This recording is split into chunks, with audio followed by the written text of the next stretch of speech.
ఈ రోజు మనం 9వ రోజుకు చేరుకున్నాం. రాజయోగి రామకోటయ్య తాతగారి గురించి తెలుసుకోవటానికి మనకి ఆ పరంపరలో ఆ కుటుంబానికి చెందిన వారు విజయదుర్గ మేడం వచ్చారు. విజయదుర్గ గారు రాజమండ్రి నుంచి వచ్చారు. గత 25 సంవత్సరాల నుంచి మన పిఎస్ఎస్ఎం మూవ్మెంట్ లో ఉంటూ వారు ఎన్నో ఎనలేని సేవలు చేస్తున్నారు. సేవాదల్ కన్వీనర్ గా ఉన్నారు. స్పిరిచువల్ టాబ్లెట్ లో వర్క్ చేస్తున్నారు. ఎక్కడ ఏ అవసరం ఉంటే అది చేయడానికి ఎప్పుడూ సిద్ధంగా ఉంటారు. రాజమండ్రి రోడ్ల పైన పిరమిడ్ మెయిన్ ఆ ప్లేసెస్ లో పిరమిడ్ నిర్మాణాలు కూడా తను చిన్న రోడ్ యాక్సిడెంట్లు అయ్యే ప్లేస్ లో అలాంటి చోట్ల ఏర్పాటు చేశారు. ఎన్నో కార్యక్రమాలు పత్రిజీ మాటని తమ మాటగా భావించి పత్రిజీ ఆశయ సాధనలో ముందుండి నడిపిస్తున్న పిరమిడ్ మాస్టర్లలో మేడం కూడా ఒకరు. ఎన్నో శాకాహార ర్యాలీల్లో పాల్గొన్నారు. పిరమిడ్ నిర్మాణాలలో తమ వంతు బాధ్యతని తాము తీసుకొని పాటిస్తున్నారు. గురువు ఆజ్ఞని పాటించే మాస్టర్లలో ఎంతో మందిలో వారు ఒకరు. ఈరోజు మనకి చక్కగా శ్రీ రాజయోగి రామకోటయ్య తాతగారి గురించి చెప్పడానికి వచ్చారు. Welcome madam. నమస్తే అండి. మ్యూట్ చేసుకోండి. ఎస్. నమస్తే అండి అందరూ. నమస్తే అండి. Please continue. Thank you. ముందుగా బ్రహ్మర్షి పితామహ పత్రిజీకి మన ఆస్తి ప్రణామాలు తెలియజేస్తున్నాం. అలాగే ఇక్కడ వచ్చేసినటువంటి ధ్యాన మిత్రులందరికీ కూడా నా హృదయపూర్వక నమస్కారాలు. ఇంత గొప్ప ఉదయం మరోసారి మనం కలుసుకునేందుకు అవకాశం కల్పించిన ప్రకృతి మాతకు, మరి ఇక్కడ మాధ్యమం ద్వారా కల్పించిన అందరికీ కూడా కృతజ్ఞతలు, నమస్కారాలు తెలియజేసుకుంటూ, మరి ఈరోజు ఈ యోగా పరంపర అన్న విభాగం నుంచి రాజయోగి రామకోటయ్య గారి గురించి తెలుసుకోవడానికి నాకు అవకాశం ఇచ్చారు. నిజం చెప్పాలంటే ఆ కుటుంబంలో వారిని తెలుసుకోవడానికి ప్రయత్నం చేస్తూ వారితో సమకాలీకులతో గడిపినటువంటి నా తాతగారు అయినటువంటి డాక్టర్ పోచిరాజు శేషగిరిరావు గారి ఆ కుటుంబంలో ఒక మానవరాలిగా నేను ఉంటూ వారిని తెలుసుకున్నది తప్పించి ఇంతకంటే నిజంగా వారిని అనుభూతి చెందిన వారు, తెలుసుకున్నవారు ఎంతో మంది ఉన్నారు. నాకు తెలిసింది చాలా చాలా చాలా తక్కువ. కానీ ఈ అవకాశం, ఆ వారి గురించి మాట్లాడే ఈ అవకాశం ఈరోజు ఆయనే కల్పించుకున్నారనేటువంటి సవినయంగా తెలియచేస్తూ, మరి వారి గురించి మనం కొంచెం తెలుసుకోవడానికి ప్రయత్నించేద్దాం.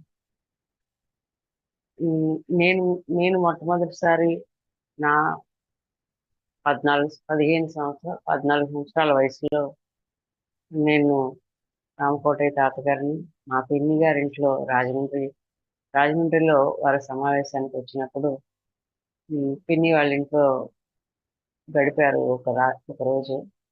ఆ రోజు అక్కడ వారిని చూడటానికి గురువు వచ్చారంటే చూడడానికి, కలవడానికి మరి అందరూ పిలుస్తారు, వెళ్తారు కాబట్టి అట్లాగే నేను కూడా పిన్ని వాళ్ళ ఇంటికి వెళ్ళాను.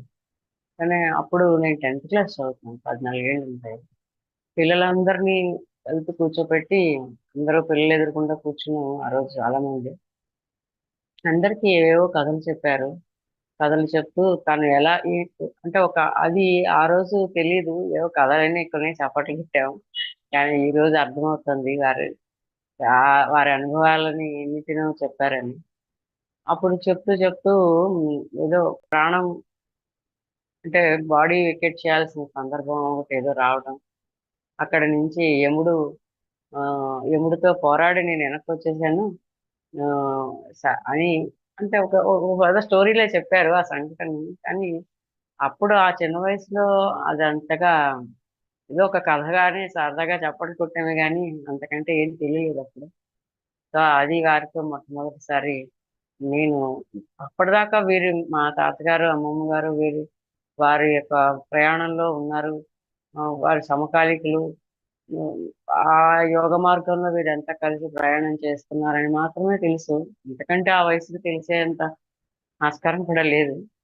కాకపోతే అప్పటి నుంచి మాత్రం నేను ప్రత్యక్షంగా వారిని దర్శించింది మాత్రం అప్పుడే. ఆ తర్వాత వారు వచ్చినప్పుడు కానీ, మా తాతయ్య గారి ఇంటికి వచ్చినప్పుడు కానీ అందరినీ కూర్చోపెట్టి ప్రేయర్ చేయించేవారు. అప్పటికి కూడా నా ఏజ్ 15, 16 ఏజ్ ఉంటాయి. ప్రేయర్ చేయించినప్పుడు ప్రేయర్ వాళ్ళతో పాటు కూర్చొని వాళ్ళు ఎలా చెప్తే అలా చేసేదాన్ని. ఏం లేదు, కళ్ళు మూసుకోవడం, నమస్కారం చేసుకోవడం, వచ్చిపోయే ఆలోచనలు గమనిస్తూ ఊరికే అలా చూస్తూ ఉండడం అనేది అప్పుడు అదే గుర్తుంది నాకు. అదే చెప్పారు. అలా చేస్తూ వచ్చాను. సో అంటే ఒక రకంగా చెప్పాలంటే నా ఈ ధ్యాన ప్రయాణం అక్కడే మొదలైంది. ఆ తర్వాత ఎన్నో దారులు తొక్కింది. ఎన్నో ఎన్నో ఆధ్యాత్మిక సంస్థలు తద్వారా ఎన్నో జ్ఞానం తెలుసుకుంటూ చివరగా ఎంతో మంది గురువులను కలుసుకుంటూ ఇక్కడికి వచ్చాం. సో ఒక గొప్ప గురువు ఒక గొప్ప గురువు ఎవరైనా ఉన్నారు, ఎంతో మంది ఉంటారు. వారిలో మనం ప్రాతకాలాన్ని స్మరించుకోగలిగినటువంటి మహాగురువు మరొక గొప్ప గురువు రామకోటయ్య తాత గారు. సో వారి ఆ, ఆశ్రమం ఇప్పుడు చిన్నకాకానిలో వారి ఆ, ఆశ్రమం ఇప్పటికీ నడుస్తుంది. ఎంతో మంది ఆ అనుభవాలని అనుభూతులని ఇప్పటికీ కూడా పొందుతూ ఉన్నారు. సో వారి గురించి మనం తెలుసుకోవడం అంటూ ఉంటే కూలంకషంగా తెలుసుకోవడానికి నిజంగా ఒక గంట సమయం అయితే చాలదు. వారితో ఉన్న అనుభవాలని, వారితో గురించిన అనుభూతుల్ని ఎంతో మంది ఆ వారితో గడిపిన కాలాన్ని ఆ, వాళ్ళందరూ కూడా కలిసి సత్సంగంలో ఉంటూ ఉంటారు. కానీ మా తాతగారు అయినటువంటి డాక్టర్ పోచిరాజు శాస్త్రిరావు గారు, రాజయోగి రామకోటయ్య అని వారితో ఉన్న అనుభవాలని వారితో చేసిన ప్రయాణాన్ని ఒక పుస్తకంగా రాశారు. నిజం చెప్పాలంటే ఈ పుస్తకం మొట్టమొదటిసారి వారు రాసిన తర్వాత తాతయ్య గారు అప్పుడు చిన్న పిల్లనైనా కానీ దీనికి ఒక ఇంట్రెస్ట్ ఉంది, స్పిరిచువల్ ఇంట్రెస్ట్ అని అన్నట్టు ఏమో తెలియదు. నాకు ఇచ్చారు వారి హస్తాలతోనే నేను ఈ పుస్తకాన్ని అందుకున్నాను ఆ, చాలా ఏళ్ల క్రితం. అయితే ఎందుకు చెప్తున్నానంటే ఇప్పటికీ రామకోటయ్య తాతగారి గురించి వారి అనుభవాలతో గురించిన రాసిన ఈ పుస్తకంలో వారి శక్తి ప్రవహిస్తూనే ఉంటుంది. ఎవరికి ఏ సమస్య ఉన్నా ఆ పుస్తకం తీసి చదువుతూ ఉండడం. అంటే మనం చూడండి, ఇప్పటికీ కూడా కొన్ని సమస్యలకి ఆ భాగవత పారాయణ చేయడం, కొన్ని సమస్యలకి ఇట్లా ఏవో ఒకటి చదువుతూ పారాయణ చేస్తూ ఉంటారు కదా. అలాగే ఈ రామ ఈ రాజయోగి రామకోటయ్య గారు అనేటువంటి ఈ పుస్తకం కూడా ఈ రోజుకి కూడా ఈ పుస్తకమే ఎంతో మందికి సమస్యలకి సమాధానాన్ని ఇస్తుంది. సో అంత గొప్ప శక్తి వారిది అని తెలియచేయటం కోసం చెప్తున్నాను ఇది. సో ఆ తర్వాత వారు రాసిన పుస్తకాలు, వారు ఉండగా రాసిన పుస్తకాలు కూడా చాలా ఉన్నాయి. కానీ ఎప్పటికీ కూడా గురువులతో వారి వారి జీవిత చరిత్రలు కానీ, వారితో అనుభవాన్ని పొందిన వారు రాసిన అనుభవాల పుస్తకాలు కానీ ఎప్పటికీ ఆ శక్తిని తమ ద్వారా ప్రవహిస్తూనే ఉంటాయి. వారు భౌతికంగా ఈ భూమి మీద ఉన్నా లేకపోయినా కూడా. సో అదనమాట. తర్వాత రామకోటయ్య గారి గురించి మనం తెలుసుకోవడానికి ముందుగా వారిని ఒకసారి స్మరించుకొని ఆ, రామకోటయ్య గారికి ఒక నమస్కారం చేసుకుంటూ నాకు తెలిసిన దాన్ని చెప్పడానికి నేను సాహసమే చేస్తున్నాను అనిపించాలి అనుకుంటాను.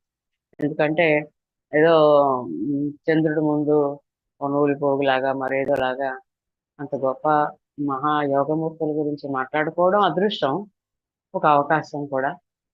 కానీ ఈ, వారితో ప్రత్యక్షంగా ఎంతో కాలం గడిపిన వారెవరికి ఆ, ఆ, వారందరూ మాట్లాడుకుంటున్నా అంటే వాళ్ళ పత్రిజీ గురించి మనందరం మాట్లాడుకుంటామంటే వారితో గడిపిన వేరు.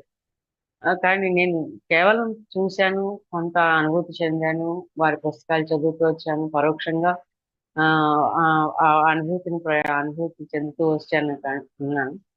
కానీ ఆ, ఇంత మాత్రానికే నాకు ఇంత అవకాశమా వారి గురించి మాట్లాడడానికి, వారి గురించి చెప్పుకోవడానికి అని కొంచెం భయంగా కూడా అనిపిస్తూ ఉంటుంది. సో ఎనీహో ఏదైనా ప్రాతస్మరణీయులు గొప్పవారు అందరినీ గురించి తెలుసుకోవడం అనేది ఎవరైనా సరే భగవంతుని తలుచుకోవడానికి ఇక్కడ భేదభావాలు ఏం లేవు కదా, ఎవరైనా తలుచుకోవచ్చు. అలాంటిదే ఇది కూడా. సో ఆ ధైర్యమే ముందుకు తీసుకెళ్ళడానికి ఈరోజు. సో ముఖ్యంగా రామకోటయ్య గారి గురించి తెలుసుకోవాలి అంటే వారి వారి తల్లిదండ్రులు వెంకట సుబ్బయ్య గారు, యశోదమ్మ గారు. వారి ఉమ్, వారు చిన్నకాకాని గ్రామంలో అంటే ఈ తర్వాత తర్వాత చెనకాకాని గ్రామంలో వారంతా విస్తరిస్తూ ఉంది. చివరి వరకు అక్కడే ఉండి వారి సమాధి కూడా అక్కడే నిర్మాణం అయింది. సంగం జాగర్ల మూడిలో వారు పుట్టడం జరిగిందనమాట. సో ఆ తర్వాత వారి మేనత్త గారి కూతురు అయినటువంటి ఆదమ్మ గారితో వారికి వివాహం జరిగింది. ఒక ఒక చెప్పాలి అంటే ఒక కాపు కుటుంబంలో పుట్టి ఒక వ్యవసాయదారుల కుటుంబంలోంచి వచ్చినవారు ఆయన. ఆ తర్వాత ఆయన గుంటూరు హై స్కూల్లో వరకు చదువు సాగింది. ఆ తర్వాత ఏంటంటే హిందూ కాలేజీలో ఇంటర్మీడియట్కి ఆయన చేరారు. చేరినప్పుడు ఏంటంటే అక్కడ అప్పటికే హిందూ కాలేజీలో విశ్వనాథ సత్యనారాయణ గారు, కవి సామ్రాట్ విశ్వనాథ సత్యనారాయణ గారు వారు అక్కడ అధ్యాపకులుగా ఉండడం ఉండింది.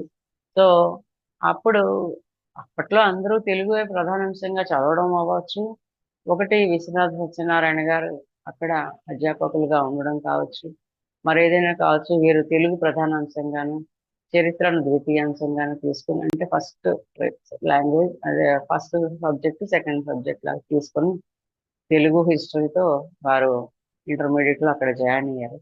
సో అంటే ఆ రోజుల్లో అంటే వీళ్ళందరూ స్వాతంత్ర పోరాటానికి ముందే జన్మించిన వాళ్ళు అవడం వలన ఏమో మరి తెలియదు, కానీ వీళ్ళందరిలోనూ అప్పటి కాలంలో ఉన్న అందరిలోనూ కూడా దేశం అంటే విపరీతమైన అభిమానం వారందరికీ.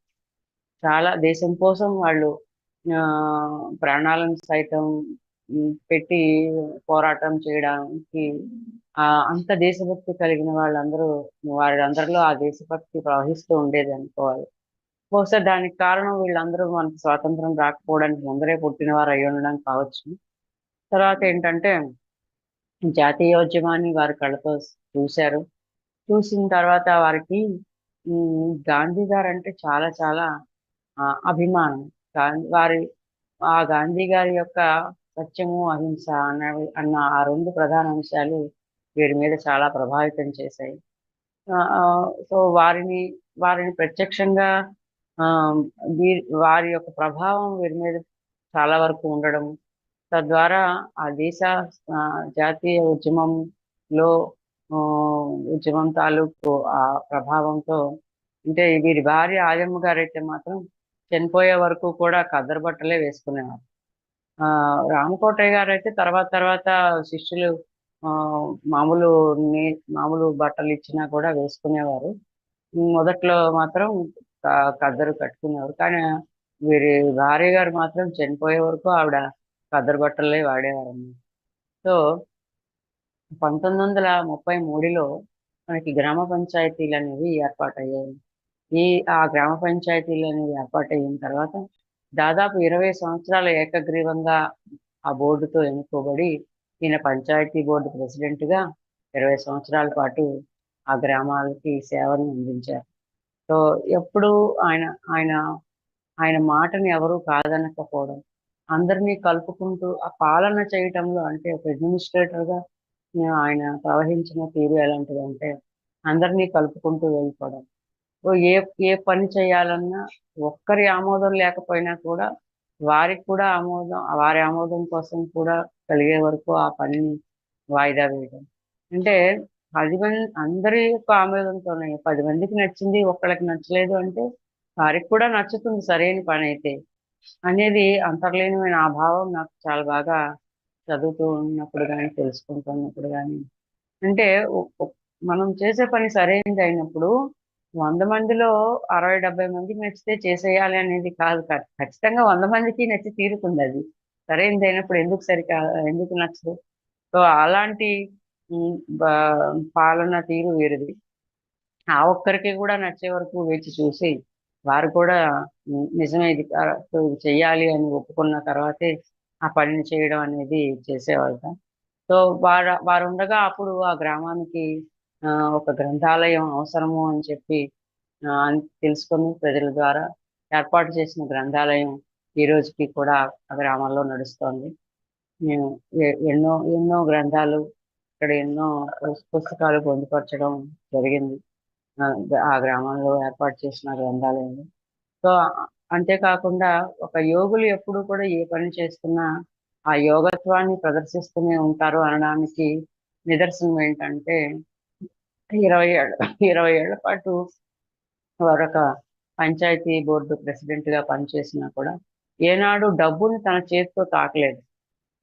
డబ్బు ప్రతిసారి చూడండి జేబులో ఎప్పుడు రూపాయలు ఉండేది కాదు. ఆయన చేతితో ఎప్పుడు జేబులోంచి డబ్బులు తీసి ఇచ్చింది మనమైతే చూడలేదు. అట్లానే ఈయన కూడా 20 ఏళ్ల పాటు ఆయన పని అంటే ప్రాపంచికమైన పనిని చేసినా కూడా అక్కడ ఎప్పుడు కూడా డబ్బు తన చేతితో ముట్టుకోకుండానే అన్ని సంవత్సరాల పాటు ఆ పనిని చేశారు. అది నిజంగానే దేనికి అంటని వాళ్ళు ప్రాపంచికంగా ఏ పని చేస్తున్నా కూడా అంటించుకోకుండానే వాళ్ళు పని చేయగలుగుతారు అనిపిస్తుంది. అంటే ఒక ఫోన్ చేతితో పట్టుకోవడం కూడా ఒక్క క్షణం, ఒక గంట లేకుండానే వదిలిపెట్టి ఇంట్లో వదిలేసి బయటికి వెళ్ళలేని పరిస్థితిలో ఉన్న ఉన్న మనం ఇప్పుడు ఈ రోజుల్లో మరి డబ్బు, ఫోను 2 కూడా ప్రతిసారి చూసాం. ఏ రోజు ఆయన జేబులో ఫోన్ లేదు. ఆయన జేబులో డబ్బు లేదు. అట్లానే ఈయన కూడా అప్పట్లో ఫోన్లు లేవు కాబట్టి డబ్బు అనేది కూడా తన చేతితో ముట్టుకోకుండా ఆయన అంతకాలం పనిచేశారు. తర్వాత 1940లో మొట్టమొదటిసారి మద్రాసులో గాంధీ గారి యొక్క ఉమ్, కా- కా- కార్యక్రమానికి ఒక పబ్లిక్ మీటింగ్ కి వీరి స్నేహితులతో అటెండ్ అయ్యారు. సో ఆ అద్భుతమైన ఘట్టం నిజం చెప్పాలంటే ఇక్కడ మనం చెప్పుకోవడానికి ఇందులో నాకేమనిపిస్తుందంటే వీరి ప్రయాణంలో ఈ పుస్తకంలో కానీ వారి గురించి తెలుసుకునే విషయాల్లో కానీ ఒక్కొక్క ఘట్టాన్ని ఒక్కొక్క రోజు చెప్పుకోవాలి. అంత అంత అంత అద్భుతంగా మనం దాని అనుభూతి చెందగలుగుతాం. సో ఆ ప్రోగ్రామ్ కి వెళ్ళినప్పుడు, ఆ పబ్లిక్ మీటింగ్ సంబంధించిన ప్రోగ్రామ్ కి వెళ్ళినప్పుడు ఆ, జనమంతా జనమంతా గోలగోలగా ఉన్నారట. ఎంతో స్వాతంత్రోద్యమం నాడు రోజుల్లో ఎంతో మంది ఆ ఉద్యమంలో పాల్గొనడం, ఎంతో మంది జనం వారి వెంట నడవడం జరిగింది కదా. ఆ పబ్లిక్ మీటింగ్ లో చాలా మంది జనం ఉన్నారు. అందరూ గొడవ గొడవగా ఉన్నారు.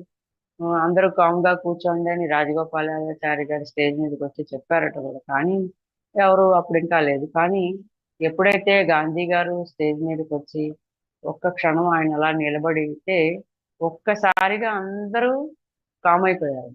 ఆయన ఏం మాట్లాడలేదు, నోరిప్పి కూడా సైలెంట్ గా ఉండండి అని ఏం అయిపెట్టుకొని చెప్పలేదు.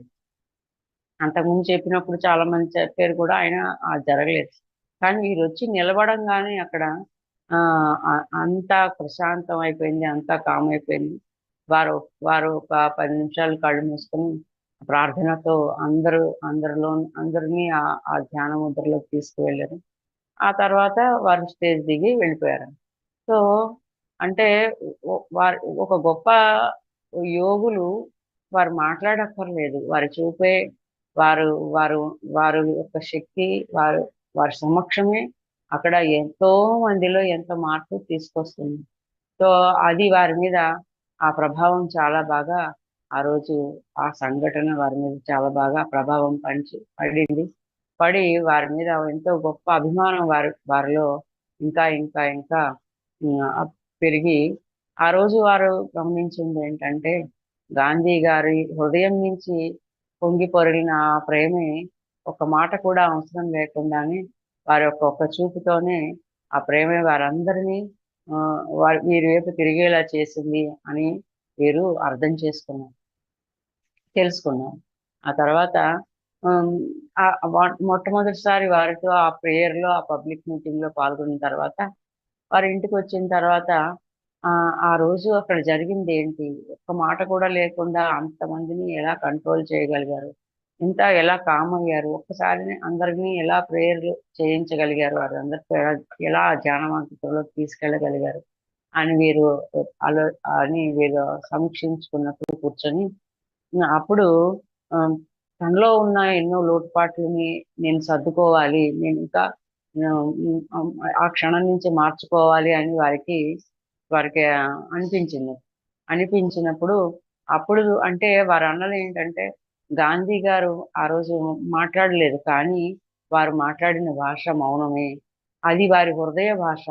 ఆ హృదయం నుంచి వచ్చిన ఆ మౌనం తాలూకు, ఆ ప్రవహించిన ఆ ప్రేమ తాలూకు ఆసక్తే అన్ని వందల మందిని అన్ని సంవత్సరాల పాటు కట్టడి చేస్తూ వారి వెంట నడిచేలాగా ఆ సత్యం అహింసల వైపు అందరినీ అందరినీ ఆ దారిలో తీసుకెళ్లేలాగా చేసింది అనేటువంటి ఆ గొప్ప సత్యాన్ని వారు ఆ సంఘటనతో తెలుసుకోగలిగారు. సో అప్పటి నుంచి ఆ సంఘటన వారి మీద బలమైన ముద్ర వేసింది అనడానికి నిదర్శనం ఏంటంటే, ఏ శక్తి వారి హృదయం నుంచి ఏది ప్రవహించి ఈ రోజు ఇంతమందిని ఒక్క మాట లేకుండా నిలబెట్టగలిగింది అని వెతుకుతూ వెతుకుతూ వారు ఆ ఆ ఆ జ్ఞానం కేంద్రాన్ని వెతకడం ప్రారంభించారు. సో ఆ జ్ఞాన కేంద్రాన్ని వెతకడం ప్రారంభించిన ఆ క్షణమే ఆయన ఒక జ్ఞానధనిగా, ఆయన ఒక ప్రవహించే ప్రేమ ప్రవాహంగా మారుతూ చివరికి ఆయన ఒక రాజయోగిగా, ఒక మహాయోగిగా చివరి దాకా తీసుకువెళ్ళింది ఆ మొట్టమొదటిసారి వారు అనుభూతి చెందిన ఆ సంఘటన. సో అందువల్లనే గాంధీ గారి ప్రభావం ఆయన మీద చాలా ఉంది అనడానికి అక్కడ నుంచి మొదలైంది.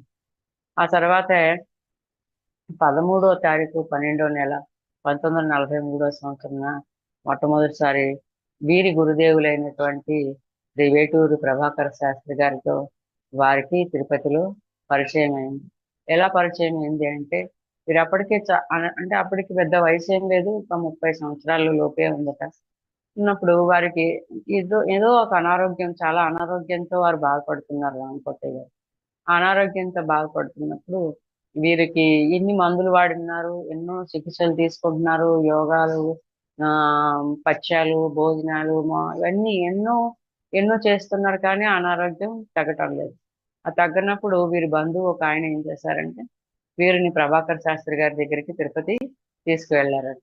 తీసుకువెళ్ళినప్పుడు ఏ మందులు వాడినా తగ్గకపోవడం వల్ల ఆయన, సరే ఇంకా ఒకసారి గురువు గారి దగ్గరికి తీసుకెళ్దాము అని చెప్పి మొట్టమొదటిసారి వీరు వేటూరి ప్రభాకర్ శాస్త్రి గారిని కలిసిన ఒక మొట్టమొదటి సందర్భం అది. సో ఆ ఆ ప్రయాణంలో వారి దగ్గరికి వెళ్ళేటప్పుడు వీళ్ళు కొన్ని బట్టలు, కొన్ని మెడికల్ రిపోర్ట్లు, డాక్టర్ రిపోర్ట్లు ఇవన్నీ కూడా సర్దుకొని వెళ్ళారు. వెళ్తున్నప్పుడు గూడూరులో ట్రైన్ మారేటప్పుడు వీరు కూడా పట్టుకెళ్ళిన వీరి బట్టలు, వీరి మెడికల్ రిపోర్ట్లు అన్నీ ఉన్న ఆ బ్యాగ్ పోయింది. సో మొత్తం ఆ మెడికల్ రిపోర్ట్లతో సహా అన్నీ పోయాయి అక్కడికి. ఆయన దగ్గరికి వెళ్ళేసరికి ఏం లేదు. అయితే తీసుకొచ్చారు, వెళ్ళారు. ప్రభాకర్ శాస్త్రి గారి దగ్గరికి తీసుకువెళ్ళారు వారి బంధువు. తీసుకెళ్ళి వీరు ఆహ్, రామకోటయ్య గారు అని నా నా నా బంధువు. వీరు ఎంతో అనారోగ్యంతో బాధపడుతున్నారు. ఎన్నో మందులు వాడారు, ఎన్నో చికిత్సలు చేయించుకున్నారు. చేయించినా అయినా ఏది తగ్గటం లేదు. అందువల్ల మీ దగ్గరికి తీసుకొచ్చాను అని చెప్పి పరిచయం చేశారు. పరిచయం చేసినప్పుడు ప్రభాకర్ శాస్త్రి గారు అన్నారు, "ఈ వేళ నుంచి ఇతను బానే ఉంటాడు. అంతా బాగుంటుంది" అని చెప్పి ఒక మాట అనడంతోనే మొట్టమొదటిసారి వారి గురువుతో వారి ప్రయాణం మొదలైంది. అప్పుడు ఆయన "అంతా బాగుంటుంది ఈ రోజు నుంచి" అన్నాక, "నీ పేరేంటి" అని అడిగారు. రామకోటయ్య అన్నాక, "హ్మ్. ఏ రామకోటయ్య" అన్నారు. అంటే కొత్త రామకోటయ్య. కొత్త అనేది ఇంటి పేరు కదా! ఇంటి పేరంటే, "నువ్వు కొత్త రామకోటయ్యవి కాదు, పాత రామకోటయ్యవే" అన్నారు. అంటే అదేంటి, నేను వీరితో మొట్టమొదటిసారి ఇప్పుడు కదా నాకు పరిచయం అయింది. నేనెలా పాత పరిచయం నాకెప్పుడు ఏంటో లేదు. నేను మీకెలా పరిచయం అండి? నేను ఇదే మొదటిసారి మిమ్మల్ని కలవడం అంటే ఆయన అన్నారట, "ఇంతకు ముందు మీరు మీరు ఇంతకు ముందు మనిద్దరం ఈ ఈ జన్మలో ఇప్పుడు మనిద్దరికీ పరిచయం ఇదే మొదటిసారి కావచ్చు. కానీ ఇంతకు ముందు 200 కనీసం 2, 300 సంవత్సరాల నుంచి మనిద్దరం కలిసి పనిచేస్తున్నాము. ఇక ముందు కూడా మనం కలిసి పనిచేస్తాము" అన్నారట. అది ఒక గొప్ప గురువు దగ్గరికి ఒక గొప్ప గురువు ఒక గొప్ప శిష్యుడిని గుర్తుపట్టిన విధానం. సో, మరి అలాంటి గురువుల యొక్క శిష్యులు కూడా మరొక గొప్ప గురువులుగా కాకుండా ఎక్కడికి పోతారు. అంతే. సో, అలాగా అన్న తర్వాత మనం గత 2, 300 సంవత్సరాలుగా మనం కలిసి పనిచేస్తూనే ఉన్నాం.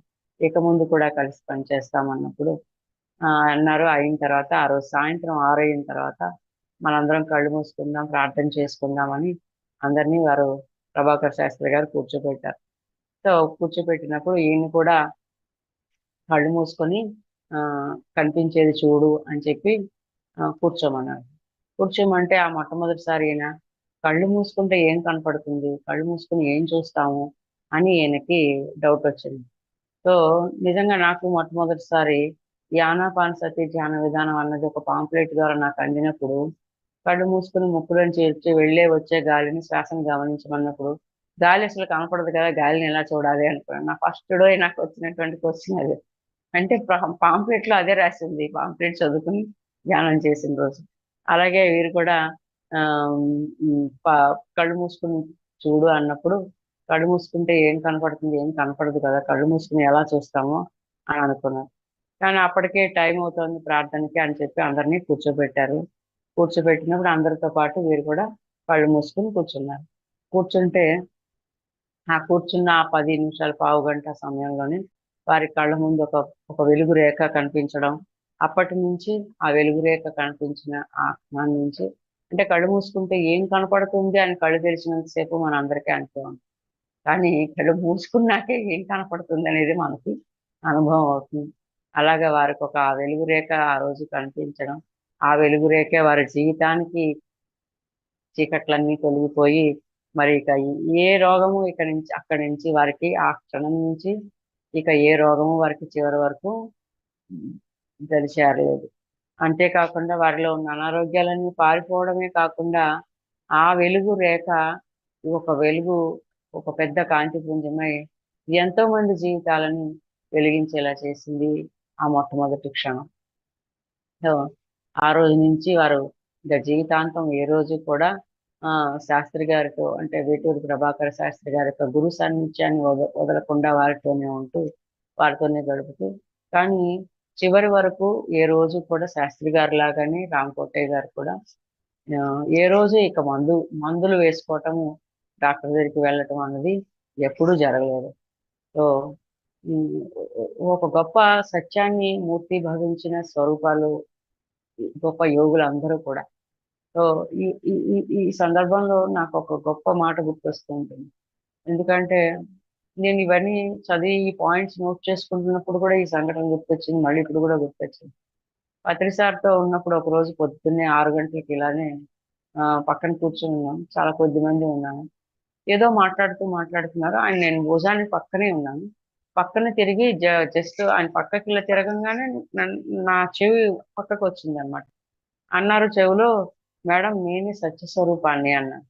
సో, ఆ ఒక్క ఆ మాట నిజంగా పక్కనున్న నా చెవిలో చెప్పిన మాటగా నాకే వినపడింది గానీ, ఎదురుగా ఇంకొక నలుగురు, ముగ్గురు ఉన్నారు కాళ్ళ దగ్గర. వాళ్ళెవరికీ ఏం మాట్లాడారు అన్నారు కానీ, ఎవరికీ ఏం వినిపించలేదది. సో, ఒక మూర్తీభవించిన సత్య స్వరూపాలే గురువులందరూ కూడా. ఆ! అంటే ఇప్పుడు మళ్ళీ మన గురువు గారితో మనకున్న అనుభవం గుర్తొచ్చిందంటే, సో, ఇక ఏ రోజు కూడా వారిద్దరికీ ప్రభాకర్ శాస్త్రి గారిలాగే వీరు కూడా ఇక చివరి వరకు మందు వేసుకోవడం కానీ, అవసరం ఇంకెప్పటికీ వారికి రాలేదు. సో, ఆ తర్వాత నుంచి ఆ రోజు శాస్త్రి గారు అన్నారట, కొన్ని ఆహార పదార్థాలు పడవు. అప్పటిదాకా అనారోగ్యంతో ఇది పడదు, అది పడదు అన్నప్పుడు, ఇక నుంచి ఈ రోజు నుంచి నీకు ఏ ఆహార పదార్థాల నిష్ట లేదు.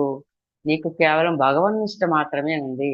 తినే ప్రసా తినే తినే పదార్థాన్ని దైవ ప్రసాదం అని తెలుసుకొని తీసుకో. ఇక నుంచి నీకు పదార్థ నిష్ట లేదు. భగవత్ నిష్ట మాత్రమే ఉంది అని చెప్పారు. సో, ఆ ఆ క్షణం నుంచి అంటే వారి దగ్గర కూర్చొని వారు పెట్టినవన్నీ భోజనం చేసి, ఇంకా ఆ క్షణం నుంచి వారు చాలా మందికి తర్వాత కూడా ఎంతో మంది అనుభవాలతో వింటూ ఉండడం, మనం చదువుతూ ఉండడం జరుగుతుండేది. ఒక ఆయనకి అల్సర్‌తో ఎంతో మందులు వాడుతూ బాధపడుతూ ఉన్నప్పుడు వీరిని కలిసినప్పుడు రామకోటయ్య గారిని ఆయన ఆయన మధ్యాహ్నం అయిందట ఆ సమయానికి.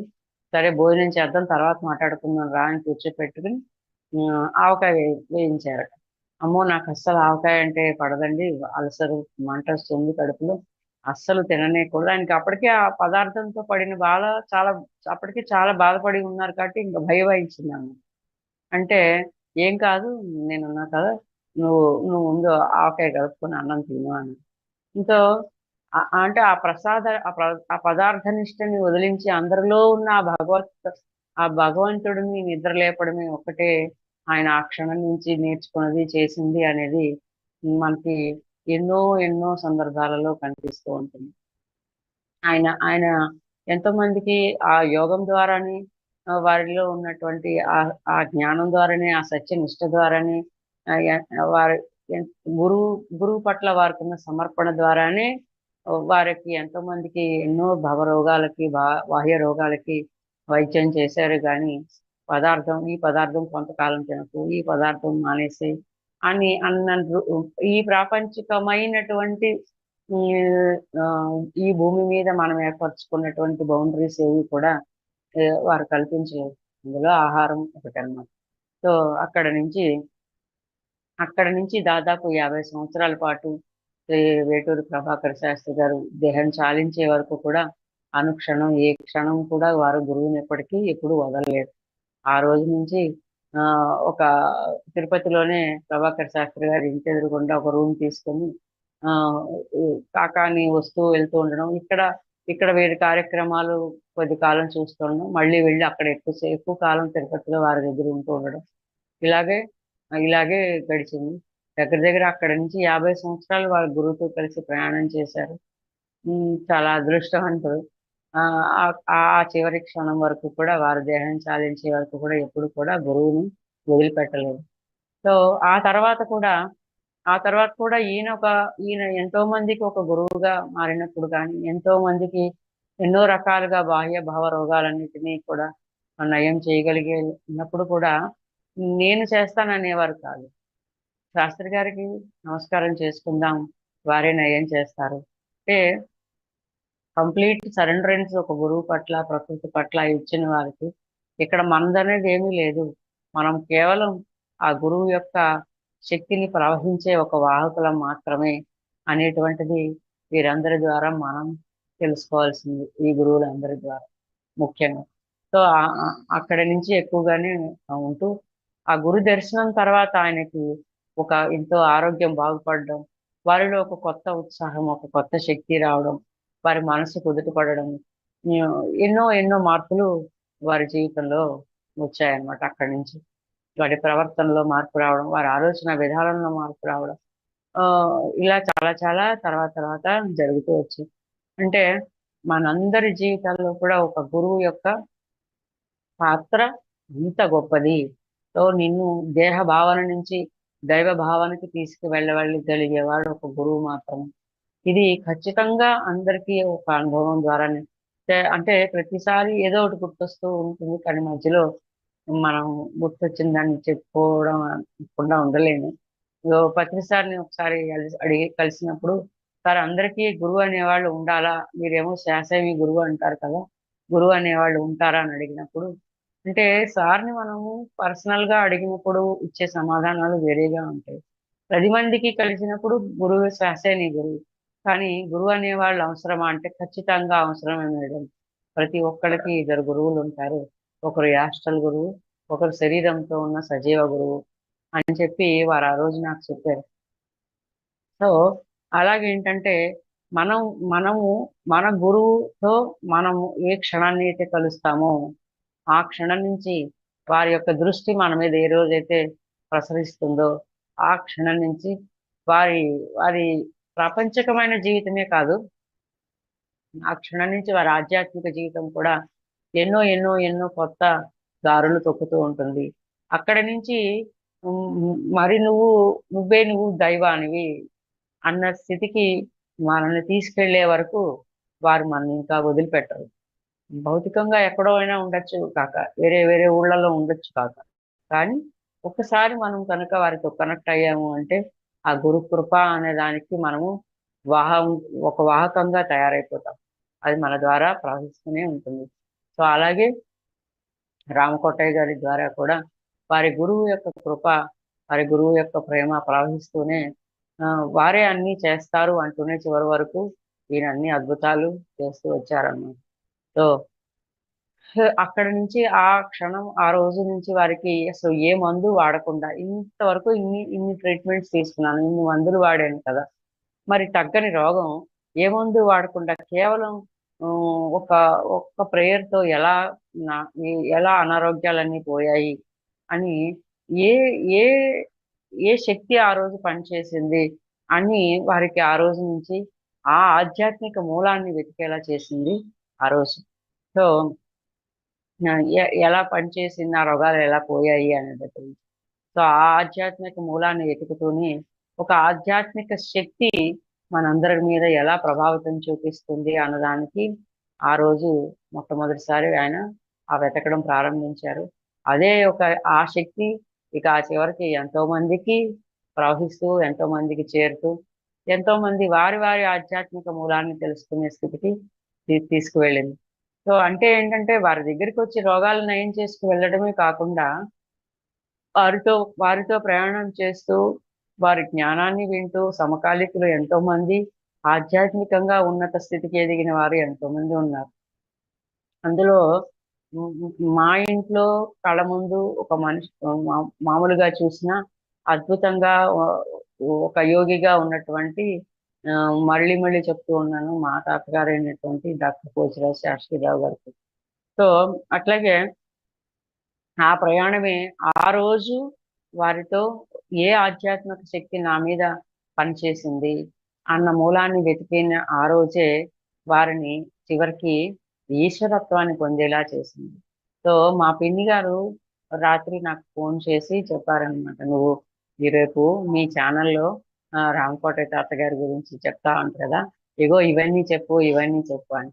అంటే అంటే వారితో కలిసి గడిపిన వాళ్ళు, చూసిన వాళ్ళు, ప్రత్యక్షంగా ప్రయాణం చేసిన వాళ్ళందరూ కూడా నిజం చెప్పాలంటే మా చెల్లెలు లింక్ పెట్టి అంటే తనకి పొద్దున్నే ఫోన్‌లో పెట్టుకోవడం వస్తదో రాదో అని చెప్పి జూమ్ లింక్ పెట్టి ఇగో ఇది నొక్కు ఆ దుర్గక్క మాట్లాడుతుంది రేపు మాస్టర్ గారి గురించి చెప్తుంది విను అని చెప్పి మా పిన్నిలిద్దరికీ ఆ లింక్ ఫార్వర్డ్ చేసింది. రాత్రి చెప్పి నాకు ఫోన్ చేసి చెప్పారన్నమాట. ఇవి చెప్పి ఇప్పుడు 11 గంటలకి. ఇప్పుడే 11 అయింది. ఇప్పటికే నువ్వు ప్రిపేర్ అయ్యి ఉంటావు అనుకో.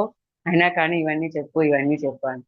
సో, ఏంటంటే ఆ ప్రయాణమే ఆ రోజుని ఎందుకంటే ఈ మాట చెప్తూ నాకెందుకు గుర్తొచ్చిందంటే పిన్ని రాత్రి మాట్లాడినప్పుడు చెప్పారనమాట. ఈశ్వరత్వాన్ని ఆ రోజు ఆ ప్రయాణమే వారిని ఈశ్వరత్వాన్ని పొందేలా చేసింది. ఈశ్వరత్వాన్ని పొందడం అంటే ఏంటంటేట ఈ సంసారంలో ఉంటూనే అన్ని పనులు చేస్తూనే ఏదీ అంటించుకోకుండా ఒక వైరాగ్య స్థితిలో ఉంటూ చివరికి ఒక గొప్ప యోగిగా మారడమే ఈశ్వరత్వ స్థితిని పొందడము.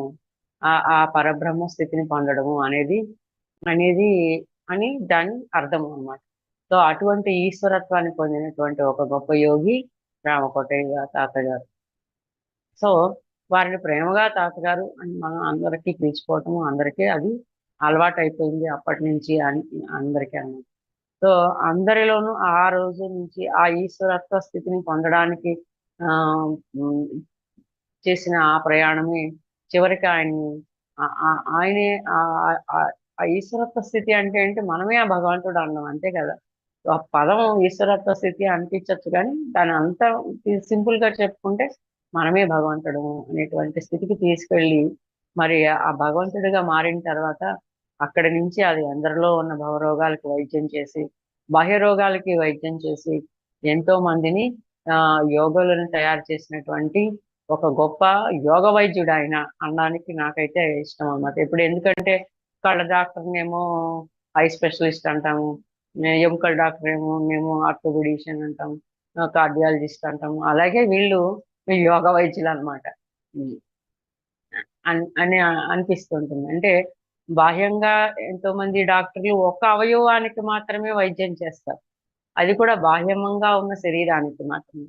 కానీ ఈ యోగ వైద్యులు మాత్రం బాహ్య రోగాలకి, భవరోగాలకి, బాహ్యంలో ఉన్న అన్ని టాప్ టు బాటమ్ అన్ని ఆర్గాన్స్‌కి కూడా వీళ్ళు వైద్యం చేసేటువంటి ఒక గొప్ప వైద్యులు, యోగులన్నమాట.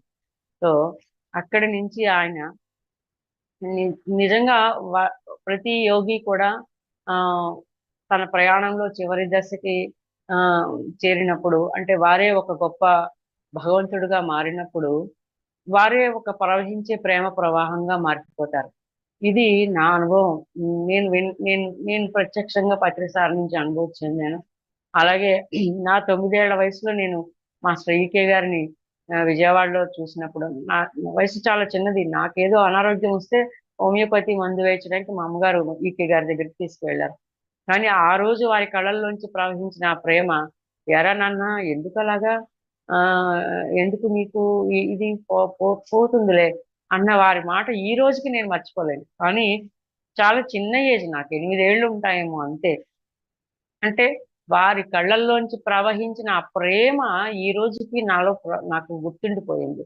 తలుచుకుంటే ఇప్పటికీ అది ప్రవహిస్తూ ఉంటుంది. సో అలాంటి ఎన్నో సందర్భాలు ఆ తర్వాత పత్రి సార్తో అనుభూతి చెందాను. వారి దగ్గర నుంచి ఎన్నో సందర్భాల్లో వారి ప్రేమను ప్రవహించాను. ఇప్పుడు మళ్ళీ అనుభవం చెప్పుకుంటూ పోతే ఎక్కడికి వచ్చేసరికి మళ్ళీ అంటే సైమల్టేనియస్ గా పత్రి సార్తో పొందిన అనుభవాలు కూడా గుర్తొచ్చేస్తూ ఉంటాయన్నమాట. సో వీళ్ళంతా కూడా చివరికి ఒక ప్రవహించే ప్రేమ ప్రవాహాల్లాగా అయిపోతారు అందరూ కూడా. సో వారి నుంచి ప్రవహించడం మొదలుపెట్టిన ఆ ప్రేమే వారి భౌతిక జీవితం చాలించినా కూడా, అంటే భౌతిక శరీరం నుంచి వాళ్ళు వెళ్ళిపోయినా కూడా ఈ రోజుకి వారిని తలుచుకున్న వెంటనే ఆ ప్రేమ అందరికీ చేరుతోంది. అందరికీ ప్రవహించి వారందరికీ కూడా పనిచేస్తోంది ఇప్పటికీ కూడా.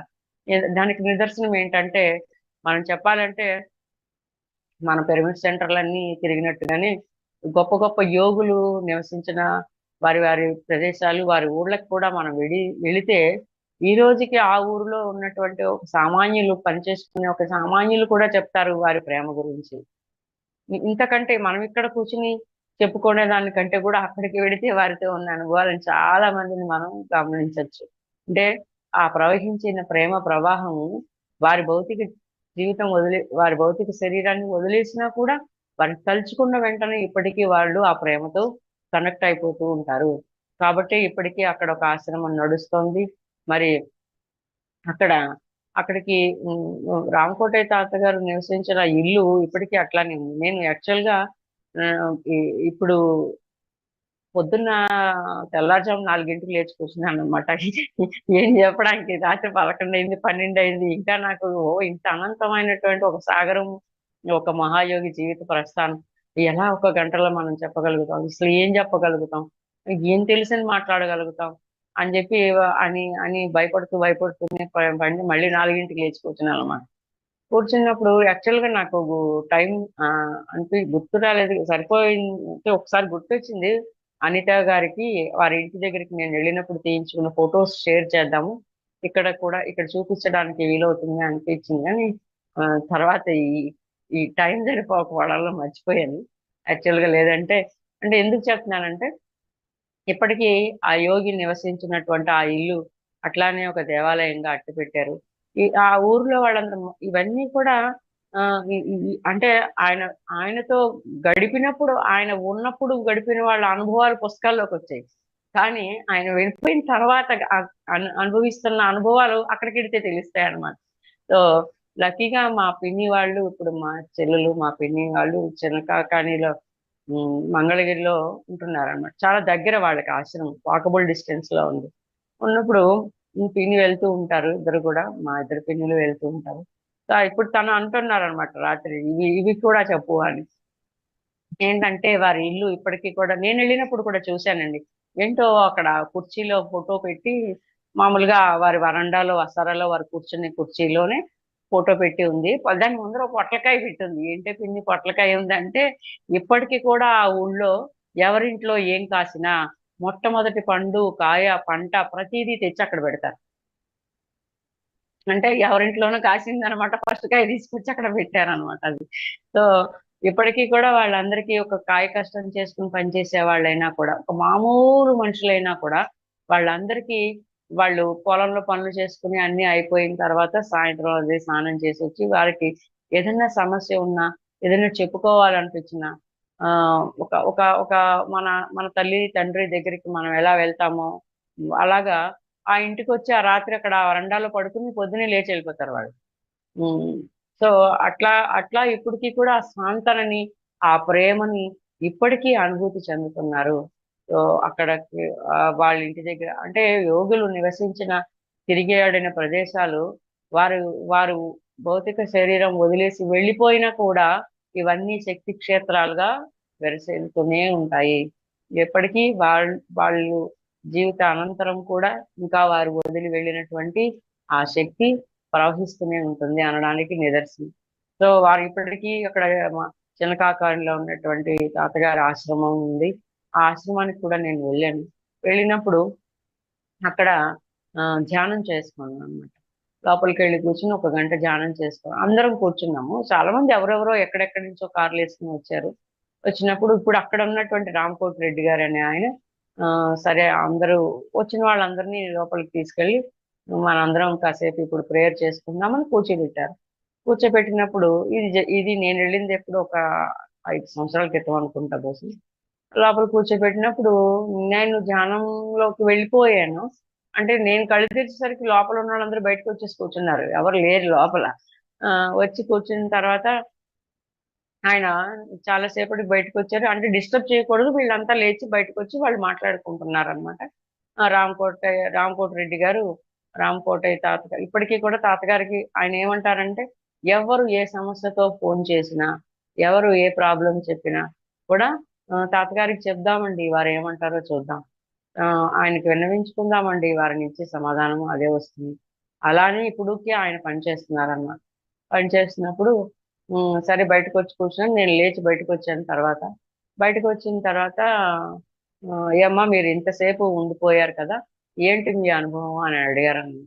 అడిగిన తర్వాత అక్కడ వారితో, వారి యొక్క శక్తితో మనం ఎప్పుడైతే మమేకం అయినప్పుడు ఆ ధ్యానం ద్వారా వారి నుంచి అందుకున్న సందేశం ఆ రోజుని వారు అన్నారు, ఇక్కడ ఒక పుస్తకం ఇచ్చి ఆ పుస్తకంలో నోట్ చేసి వెళ్ళండి అన్నారన్నమాట. అక్కడ నా ధ్యానానుభవాన్ని అక్కడ రాసేసి వచ్చాను నేను.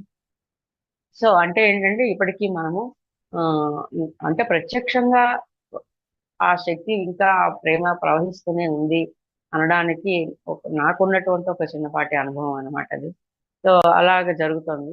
జరిగిన తర్వాత ఉమ్, ఈ- సో ఆ ఊరిలో ఉన్న జనాలని ఇప్పటికీ కూడా కదిలిస్తే కనుక మనం మనం చెప్పుకోలేని, ఇప్పటికీ మనం తెలుసుకోలేని ఎన్నో కథలు కథలుగా వారు ఆ, అంటే భౌతిక జీవితం ఆ, శరీరం చాలించిన తర్వాత కూడా వారితో ప్రత్యక్ష అనుభవాలని ఎంతో మంది ఇప్పటికీ చెప్తూ ఉంటారు. సో అప్పటి నుంచి ఆ గురువు గారిని గురువుతో వారి సమాగమం జరిగిన ఆ క్షణం నుంచి కూడా వారి యొక్క ఆలోచన, వారి ప్రవర్తన అన్నీ కూడా మారిపోయాయట. మారిపోయి మారిపోయిన తర్వాత సో అక్కడ ఆ టైంలో ఆయన 1960 నుంచి 65 వరకు ఒక 5 సంవత్సరాలు బొగ్గు వ్యాపారం చేశారు. సో యాక్చువల్గా ఆయనకి వ్యాపారం లాంటివి ఏమి కూడా ఆయనకి ఇష్టం లేదు. డబ్బే చేత్తో పట్టుకోకుండా పనిచేసిన ఆయన ఇంకేం చేస్తారు. కానీ గురువుతో ఎప్పుడైతే సమాగమం జరిగిందో ఆ తర్వాత వారికి ఈ భౌతికమైన పనులు చేయాల్సి వచ్చి ఆ, చెయ్యడమే కానీ వీటన్నిటి మీద అటాచ్మెంట్ కానీ వ్యామోహం కానీ ఏది లేదు, చేయాలనేది లేదు. అందుకే కొద్ది కాలం ఒక 5 సంవత్సరాలే చేశారు. ఆ తర్వాత వాళ్ళు ఆయన దానిని కూడా వదిలిపెట్టేశారు, ఆ వ్యాపారాన్ని కూడా వదిలిపెట్టేశారు. సో ఆ వ్యాపార నిమిత్తం ఎన్నో ఊళ్ళల్లో బ్రాంచెస్ ఓపెన్ చేసినప్పుడు అన్ని ఊళ్ళు తిరుగుతూ తిరుగుతూ ఉండేవారు. ఆ అన్ని ఊళ్ళు తిరిగినప్పుడు ఏ ఊరు వెళ్ళినా పగలు ఆయన పని చూసుకుని సాయంత్రానికి అక్కడ అందరితో కలిసి ఆ గురువుగా అంటే వారు ధ్యానం చేసుకోవడము, అందరితో కలిసి ప్రేయర్ చేసుకోవడం చేసేవారు. సో అంటే ఈ ఈ వ్యాపారాలు లాంటివి ఇంకా కొంతకాలం ఒక 5 ఏళ్లే నడిచాయి. ఆ తర్వాత దాన్ని కూడా వదిలిపెట్టేశారు. ఎందుకంటే ఆ తర్వాత వాళ్ళలో ఆయనలో అంటే కొన్ని ఇంపార్టెంట్ గా విషయాలన్నీ ఆ, అంటే 1, 2 మాత్రమే మనం గొప్పగా ఆయన సాధన ద్వారా మనం ఇంచుమించుగా తెలుసుకోవాల్సిన 1, 2 విషయాలు అంటే ఇంచుమించు తెలుసుకోవాల్సిన చాలా ఉన్నాయి. 1, 2 మాత్రం నాకు అంటబడింది ఈ రోజు మనం ఇక్కడ చెప్తున్నాం. అందులో ఏంటంటే తీవ్రమైన సాధన జరిగింది వారిలో అప్పటి నుంచి. ఆ సాధన తర్వాత ఉమ్, వారి అర్థమైన వారు చెప్పిన ఒక మెసేజ్ ఏంటంటే నాకు బాగా చాలా నచ్చింది. మన మన సాధన తీవ్రతరం చెందిన తర్వాత మనం ఒక టైంలో సాధన చేయాలి, ఒక ప్లేస్ లో సాధన చేయాలి, ఒక ఒక ఒక ఒక సందర్భంలో ఒక పాత్రతో చేత ఉమ్, ఆ ఎవరితో స్థితి బాధించబడే స్థితి ఇవన్నీ కూడా పోవాలి అన్నారు. అంటే ఆ, ఏదో ఒక చోట, ఏదో ఒక ప్రాంతం, ఎక్కడో అక్కడ ఎప్పుడైనా కానీ నిరంతరం సర్వకాల సర్వావస్థల్లోనూ ఆ యోగ సాధనలో మన మనసు లగ్నం అవ్వడమే ఆ జీరో స్థితికి, అంటే మనసు లేని మనోశూన్య స్థితి అంటే ఏంటంటే కళ్ళు మూసుకుంటే మనసు శూన్యం చెందే స్థితి కాదు. కళ్ళు తెరిచిన తర్వాత కూడా మన తీవ్రమైన సాధన ఏ స్థితికి తీసుకువెళ్తుందంటే కాలము, మానము, పరిస్థితి వీటన్నిటికీ కూడా అతీతమైన స్థితికి, భౌతికంగా కళ్ళు తెరిచి అన్నిటితో ఉంటూ అన్ని పనులు చేస్తూనే మన లోపల అంతరంగంగా ఆ యోగ సాధన నడుస్తూనే ఉంటుంది. సో ఇక్కడ లిమిటేషన్స్ అనేవి కొంతకాలం తర్వాత మన సాధన తీవ్రతరం చెందిన తర్వాత ధ్యానంలో కూర్చున్నాను, ఈ టైంకి కూర్చున్నాను, ఈ టైంకి ధ్యానం చేశాను, ఈ పలానా ఊర్లో ధ్యానం చేశాను, పలానా పరిస్థితుల్లో ధ్యానం చేశాను, పలానా వ్యక్తులతో ధ్యానం చేశాను. అసలు మొత్తం పోయి నిరంతరం మన మనసు ఆ ఏకత్వ స్థితి చెందినప్పుడు, ఆ శూన్య స్థితికి చెందినప్పుడు నిరంతరం మనసు యోగ సాధనలోనే ఉంటుంది. శరీరం బాహ్యమైన సాధన పనుల్లో ఉంటుంది అనేది అనేది వారు చెప్పిన ఆ విషయం మాత్రం నాకు చాలా చాలా టచింగ్ గా అనిపించింది అనమాట. కొంత నిజంగానే మనందరి సాధన ఆ స్థితికి చేరుకోవాలి అనేది అర్థమైంది.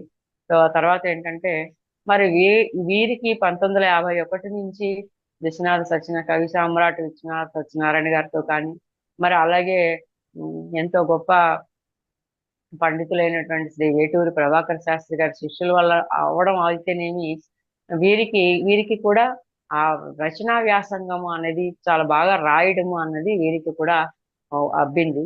సో దాంతో ఆయన ఎన్నో అనువాదాలు చేశారు, ఎన్నో పుస్తకాలు చేశారు. అక్కడ నుంచి ఏంటంటే అంటే మా పిన్ని ఎప్పుడు కూడా నాకు మాస్టర్ గారి ద్వారా వచ్చిన బుక్స్ కానీ, ఆయన రాసిన పుస్తకాలు కానీ ప్రతిదీ చాలా సంవత్సరాల క్రితం తాతగారు ఉండగా, మా తాతగారు బతికున్నప్పుడు కూడా ఒక పుస్తకం ప్రింట్ అవగానే నాకు ఇచ్చేవారు. నువ్వు చదువుతావు కదా, నీకు ఆ వయసు చిన్నదైనా నువ్వు దీన్ని అర్థం చేసుకోగలవు అని చెప్పి నాకు ఇవ్వడంలో, అంటే భాగవత కిరణము, ప్రభాత కిరణము, ఇట్లా ఎన్నో వారు రాసిన పుస్తకాలు ఉన్నాయి. సో ఆ భాగవత కిరణం ఈ రోజుకి కూడా చదువుతూ ఉన్నప్పుడు ఒక తాదాత్మ స్థితికి తీసుకెళ్ళి ఒక్కొక్క ప్లేస్ లో మనం ఒక తదాత్మ స్థితికి వెళ్తూ ఉంటాం. అంటే భాగవతం అంటే కృష్ణుడి యొక్క లీలలే కదా. సో ఆ రాసిన పుస్తకాన్ని ఇప్పటికీ అప్పుడప్పుడు ఆ తాదాత్మ్యత చెందినప్పుడు పిన్ని నాకు ఫోన్ చేసి, ఇగో పలానా పద్యంలో పలానా చోట ఈ ఈ అనుభవం కలిగింది, నీకైతే ఇంకా బాగా అర్థమవుతుంది, నువ్వు చదివితే ఇంకా బాగా బాగా దాన్ని విశ్లేషిస్తావు, నువ్వైతే ఇంకా బాగా చెప్పగలుగుతావు అని మళ్ళీ నాకు చెప్తూ ఉంటాను. ఇంకా ఇప్పటికీ ఆ ఒకటే పుస్తకాన్ని ఇన్ని సంవత్సరాలైనా ఇంకా పదే పదే చదువుతున్న కొద్దీ కొత్తగా, అంటే మరి ఆ రోజు ఎప్పుడో ద్వాపరయుగంలో జరిగిన భాగవతం కదా అది, ఇప్పటికీ మనం అనుభూతిని చెందుతున్నాం. అంటే భగవంతుడి శక్తి ప్రవహించడం అంటే యుగాల తరబడి ఉంటుంది అనడానికి ఇది ఒక నిదర్శనమే కదా. సో అట్లా వారు రాసినటువంటి ఆ భాగవత కిరణం, ప్రభాత కిరణం లాంటి ఎన్నో పుస్తకాలు ఇప్పటికీ కూడా ఎంతో మంది జ్ఞానులకి మార్గనిర్దేశకత్వం చేస్తున్నాయి.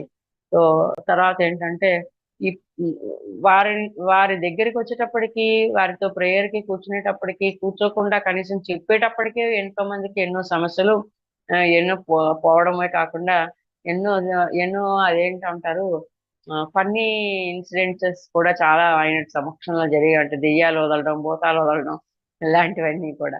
సో అట్లా ఏంటంటే ఒకసారి ఒక అమ్మాయిని ఏదో దెయ్యం పట్టిందని ఆయన దగ్గరికి తీసుకొచ్చారు. తీసుకొచ్చినప్పుడు వారిని కూర్చోబెట్టి, అంటే ఆయన మాట్లాడేటప్పుడు ఈ ఈ అమ్మాయితో కాదు మాట్లాడింది, ఆ ఎవరో పట్టింది అన్నారు కదా, ఆ అమ్మాయితో మాట్లాడి, ఏ అమ్మాయి, ఎవరు నువ్వు, ఎందుకు ఇలా బాధిస్తున్నావు, తప్పు కదా ఇలా బాధించటం, నువ్వు వదిలేసి వెళ్ళిపో అంటే అంటే అమ్మాయి అడిగింట, నాకు ఒక మంచి భర్త కావాలి పలానా చోట అని చెప్పి అడిగింది ఆ పట్టుకున్న అమ్మాయి. అంటే సరే అలాగే ఏర్పాటు చేస్తాను నీకు అని చెప్పి అన్నారు. అన్న తర్వాత ఆ ఆ ఆ మొన్నాడు తాతయ్య గారి శిష్యులు అయినటువంటి వారు నాగమణి గారు అని ఉన్నారట. వారు మరి రావులపాలెంలో లెక్చరర్ గా పనిచేస్తూ ఉన్నారు. ఇప్పటికి మరి రిటైర్ అయిపోయారు, నాకు తెలీదు. అయితే వారు తాతగారు వచ్చి వెళ్తున్నారని తెలిసి రమ్మనమని, తాతగారు ఎప్పుడు రాజమండ్రి వచ్చినా కానీ ముందుగా నాగమణి గారికి ఫోన్ చేయండి, నేను వచ్చానని చెప్పండి, కలుస్తారు అని చెప్పి అనేవారు. సో అట్లాగా ఆవిడ ఆ రోజు మొన్నాడు ఇంకొక ఆవిడని కూడా తీసుకొని బస్ స్టాండ్కి వచ్చారు. ఈయన వెళ్ళిపోతున్నారు అని చెప్పి తెలుసుకుని బస్ స్టాండ్కి వచ్చారు. బస్ స్టాండ్కి వచ్చినప్పుడు, ఇదిగో అండి వీరు నా పలానా అని పరిచయం చేసి, మీరు ఒక సమస్యతో బాధపడుతున్నారని ఒక ఆవిడని చూపించి, ఇంకొక ఆవిడని చూపించి, వీరేమో వీరికి పిల్లలు లేరు, పెళ్ళి చాలా సంవత్సరాలైంది, పిల్లలు లేరండి, అందుకని తను బాధపడుతుంది, మీతో విన్నవించుకుందామని తీసుకొచ్చానంటే, అయితే నిన్న మనం సస్పెండ్ లో పెట్టాం కదా, వారిని వారిని ఇక్కడికి ట్రాన్స్ఫర్ చేద్దాము అని చెప్పి అని, అయితే అమ్మ నీకు తప్పకుండా నీకు ఒక కొడుకు పుడతారు, పుడతాడు అని చెప్పి ఆ ఆ ఆ ముందు రోజు ఏదైతే పట్టుకుంది అన్న అమ్మాయి ఉందో ఆ అమ్మాయి నాకు కావాలని అడిగిందో ఆమెని వెళ్ళు, ఇక్కడ ఖాళీ అయింది, వాళ్ళు ఎదురు చూస్తున్నారు, వెళ్ళి అక్కడ పుట్టు ఆ ప్లేస్ లో అని చెప్పి చెప్పారండి. సో ఆ తర్వాత అన్నారట, ఆ రోజు బస్ స్టాండ్ లోనే తాతగారు నెక్స్ట్ ఇయర్ కల్లా నువ్వు 12 కొడుకుని ఎత్తుకుంటావు, గురు పూజలకి నీ కొడుకుని తీసుకుని రా అని చెప్పి అన్నారు. సో అట్లాగా ఏంటంటే ఆ, ఎంతో మంది ఆ, సరదాగా చెప్పుకున్న నిజంగా జరిగిన అన్న ఇలాంటి ఇన్సిడెన్సెస్ కూడా చాలా ఉన్నాయి. ఏదో దెయ్యాలు పట్టడం, భూతాలు పట్టడం, వాటన్నిటిని పట్టడం కాదు, వాటి బాధని అవి ఏదో రకంగా చెప్పుకుంటున్నాయి. ఆ చెప్పుకోవడానికి ఆ వాటి బాధలను కూడా నివారించడం, అంటే శరీరం లేని స్థితిలో ఉన్న ఆత్మల తాలూకు బాధలను కూడా నివారించడం అనేది ఎన్నో సందర్భాల్లో జరిగిందనమాట. సో ఎన్నో సమస్యలు పరిష్కారాలు అవ్వడం, ఎంతో మందికి ఇలాంటివన్నీ కూడా చాలా చాలా చాలా చాలా ఉన్నాయండి. మనం మనం తెలుసుకుంటూ ఉంటే, చదువుతూ ఉంటే ఒక గొప్ప అద్భుతంగా అనిపిస్తూ ఉంటుంది. సో ఇప్పటికీ కూడా తాతగారి పేరు తలుచుకుని వారి ఆశ్రమంలో వచ్చి ఆ కాసేపు కూర్చొని ప్రేయర్ చేసుకుని, తలుచుకుని ప్రేయర్ చేసుకొని తాతగారికి నమస్కారం పెట్టుకోవడం, అనుకుని నమస్కారం మాస్టర్ శ్రీ అనుకుని కూర్చొని ప్రేయర్ చేసుకున్న ప్రతి వాళ్ళు కూడా ఇప్పటికీ స్వస్థతని ఎన్నో రకాలుగా పొందుతున్నారు. ఇంకా ఆ తర్వాత ఏంటంటే ఈ భారత భాగవతాలకు యోగార్థాలని రాశారు ఇందాక మనం చెప్పుకున్న పుస్తకంలో. సో ఒక యోగి చేత రాయబడిన యోగార్థాలు కాబట్టి యో ఎవరైతే యోగపరమైన అర్థాన్ని తెలుసుకోవాలనుకుంటున్న వాళ్ళకి దానిలో ఉన్న అంతరార్థం, వాటిల్లో ఉన్న అంతరార్థం బాగా మనందరికీ అర్థమవుతుంది తెలుసుకోవాలనుకుంటే భాగవతం. సో ఆ తర్వాత 1972లో ఈయన పాండిచ్చేరిలో అరవిందుల వారి ఆశ్రమానికి వెళ్ళారు. అప్పటికి మదర్ ఉన్నారంట.